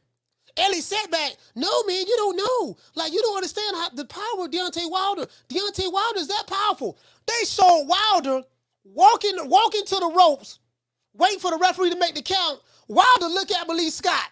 Wilder got his head down. Wilder laughing, got his head down. Then he looked to his left at Malik Scott. Malik Scott looking at Wilder. They don't make eye contact. I'm like, come on, man. True. Hey, shout out to Shad. He said, Coach, I just saw they said Frank Martin was getting the best of Tank in sparring.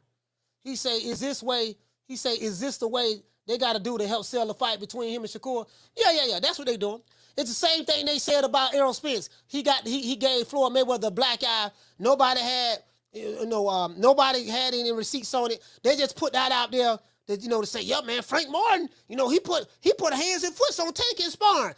That man ain't probably that's something they doing to try to sell the fight. I hope we do get that Frank Martin and Shakur Stevenson fight. I'm gonna drop a video on it next. True. I'm gonna drop a video on that, man. I hope we do get that fight for real. Down from the bar, there's a platform stage. People pimping, sharp as razor blades. Give everybody a round of applause, man.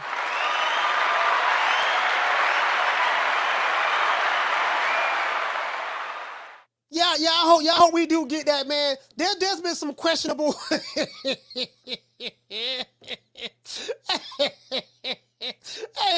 you know what made me, you know what pissed me off more than anything? Ellie sat back. Like, there's an interview, a post-fight interview. Go look at the Malik Scott, Deontay Wilder fight. Post-fight interview, Wilder hugging Malik Scott in the ring, whispering in his ear, yeah, man, the check in the mail. I'll send you the check. Ellie sat back on the post-fight press conference. Ellie sat back. You know what he do best? No, man, that punch with that Deontay Wilder's punch power is serious. Like, if you look at it again, Don House. He Don House. He said, if you look at it again, Don, look at it. You know, look at it, Don. Like he really hit him. The left hook, it's what dazed him. And the right hand, you know, when he punched him in the glove, it kind of went through, it vibrated through Malik Scott's body. And, you know, because Deontay Wilder has melatonin in his gloves. And Don House say, man, look. He say, look, you know, it's a well-known fact in the sport of boxing. The same Don House that's one of Deontay Wilder's trainers right now. He say, it's a well-known fact in the sport of boxing that Deontay Wilder has had a well-choreographed career. And that's what Don House said.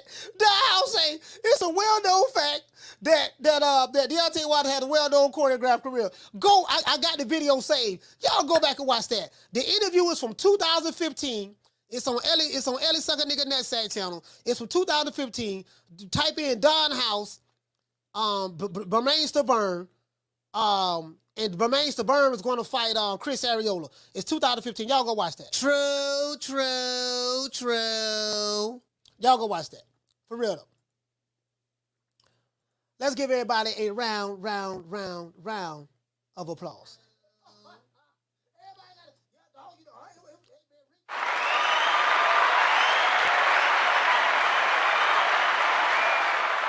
Hey man, so you know there are some well questionable decisions that's going on in boxing. We do know that. That's just a reality of the situation. Shout out to Adolfo, Sacktown. Shout out to Exclusive, New York. Shout out to L from Kansas City. Shout out to Big John from Texas. Shout out to I Love Boxing Philly. Shout out to Jamie from New York. Shout out to Socio from the Bronx. Shout out to Xavier from Arizona. Shout out to Southpaw Lefty, Texas. Shout out to Yamas Man from Brooklyn. Brooklyn, stand up. Shout out to Troy Graham from B-More. Shout out to VA Money Man from Virginia. Shout out to Cord Man from B-More 2 times. Yeah, man, it is what it is, man. Hey, we got to give a shout out to everybody who also gave a cash app and a super chat. Let's get to the cash apples first. Well, bro, come on, man. We know what it is. We know what it is now. We know what it is. We're not even going to play possum. Shout out to Jamie Rivera, man. Dropping that quarter of a dub on your boy. Hey, Leroy! Super chat received. Playtime's over, boy. He said for all of the wrestling talk, man. Salute to you, fam. We got another super chat. Shout out to Deal. For dropping that quarter of a bam dub on your boy. Hey, Leroy! Super chat received. Playtime's over, boy. Yeah, he say Tyson versus ATN when Mike hit him and he went down to the ground. He took his mouthpiece out. Yeah, I remember that. He took his mouthpiece out and just laid there. Took his mouthpiece out and he go pretends like he sleep. ATN was like, I'm out of here. Yeah, I remember that.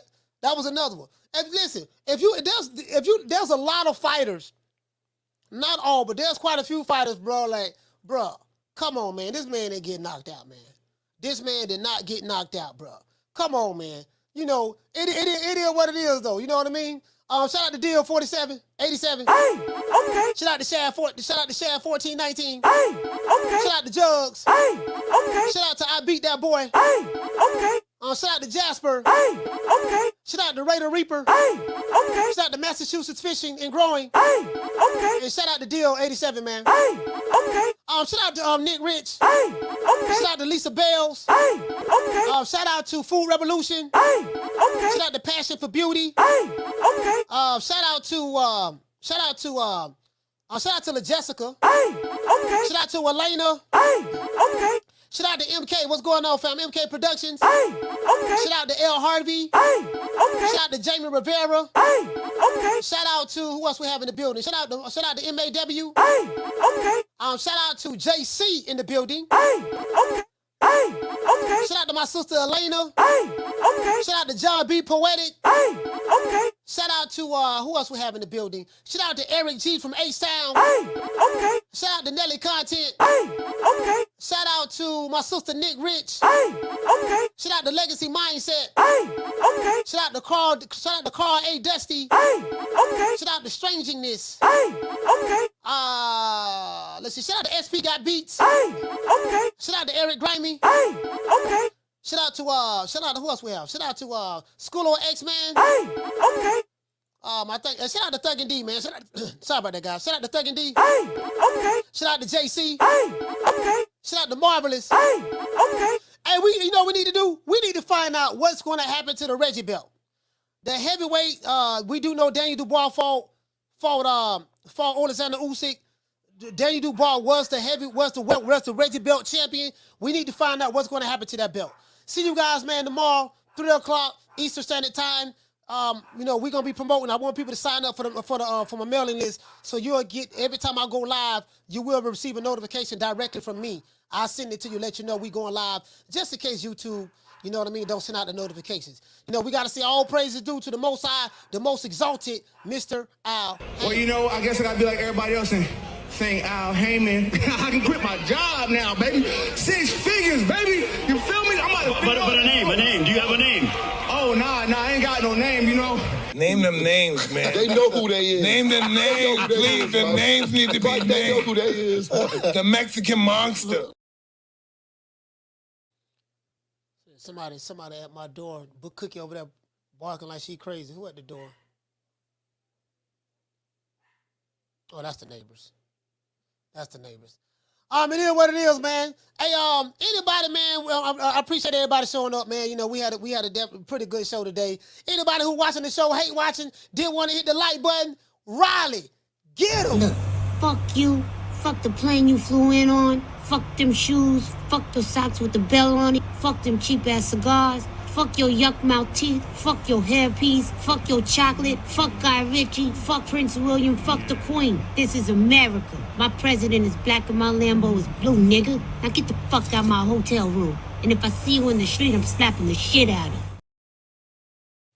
Man, shout out to Gloria Day, man, and the Fabulous Set Trips, man. It is what Gloria it is. Day and the Set Trips. These niggas don't play. These niggas don't play. We don't play. You ain't heard. They be tripping. We be tripping.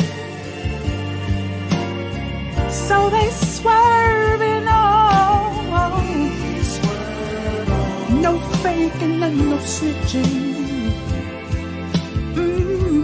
And repping hard for the set. Oh, mamas, it ain't no lie. Because niggas gonna bust. Niggas gonna bust. Yes, sir. Shout out to Jackie Hernandez and shout out to Jackie Hernandez and shout out to Lisa Bells as well. Hey, okay. See you guys tomorrow, 3 o'clock Eastern Standard Time. Got a couple of videos I'm going to be dropping tomorrow. I just kind of like backed up a little bit, try to get some rest and recoup. But we're going to be back. See you guys tomorrow, 3 o'clock Eastern Standard Time, man. Y'all know what time of TI is. You know what we're going to do? We just going to go out, man, with Booger Ray Leonard and my main man. What's my name? Booger Ray Leonard and my main man, Eddie, the Hitman. Sunshine when tank's gone. I'll smack the shit out of you in front of everybody. Only dark times for you. I mean, just throw Haney's name in the hat. There is no fucking hat. Ain't no sunshine when tank's gone. I don't play them type of games. Leonard L.B. Why you always talking about me? Didn't you fucking learn your lesson from that? With AJ? Ain't no sunshine when tank's gone. I'll knock that motherfucker's hole out. Period. Only dark times for you. Ain't no hats to throw nothing in here. We're running a fucking business. Ain't no sunshine when tank's gone. You fucking idiot. Leonard L.B. Why you always talking about? Once again, the song is our Buckos Malachi Williams signing out. True Media Today USA Boxing. You ought to know what time of TI is. I see you guys tomorrow, 3 o'clock Eastern Standard Time. You know my motto. Don't meet me there, beat me there. Peace. Peace to the family, man. Man, I'm out of here, bro. Let's go.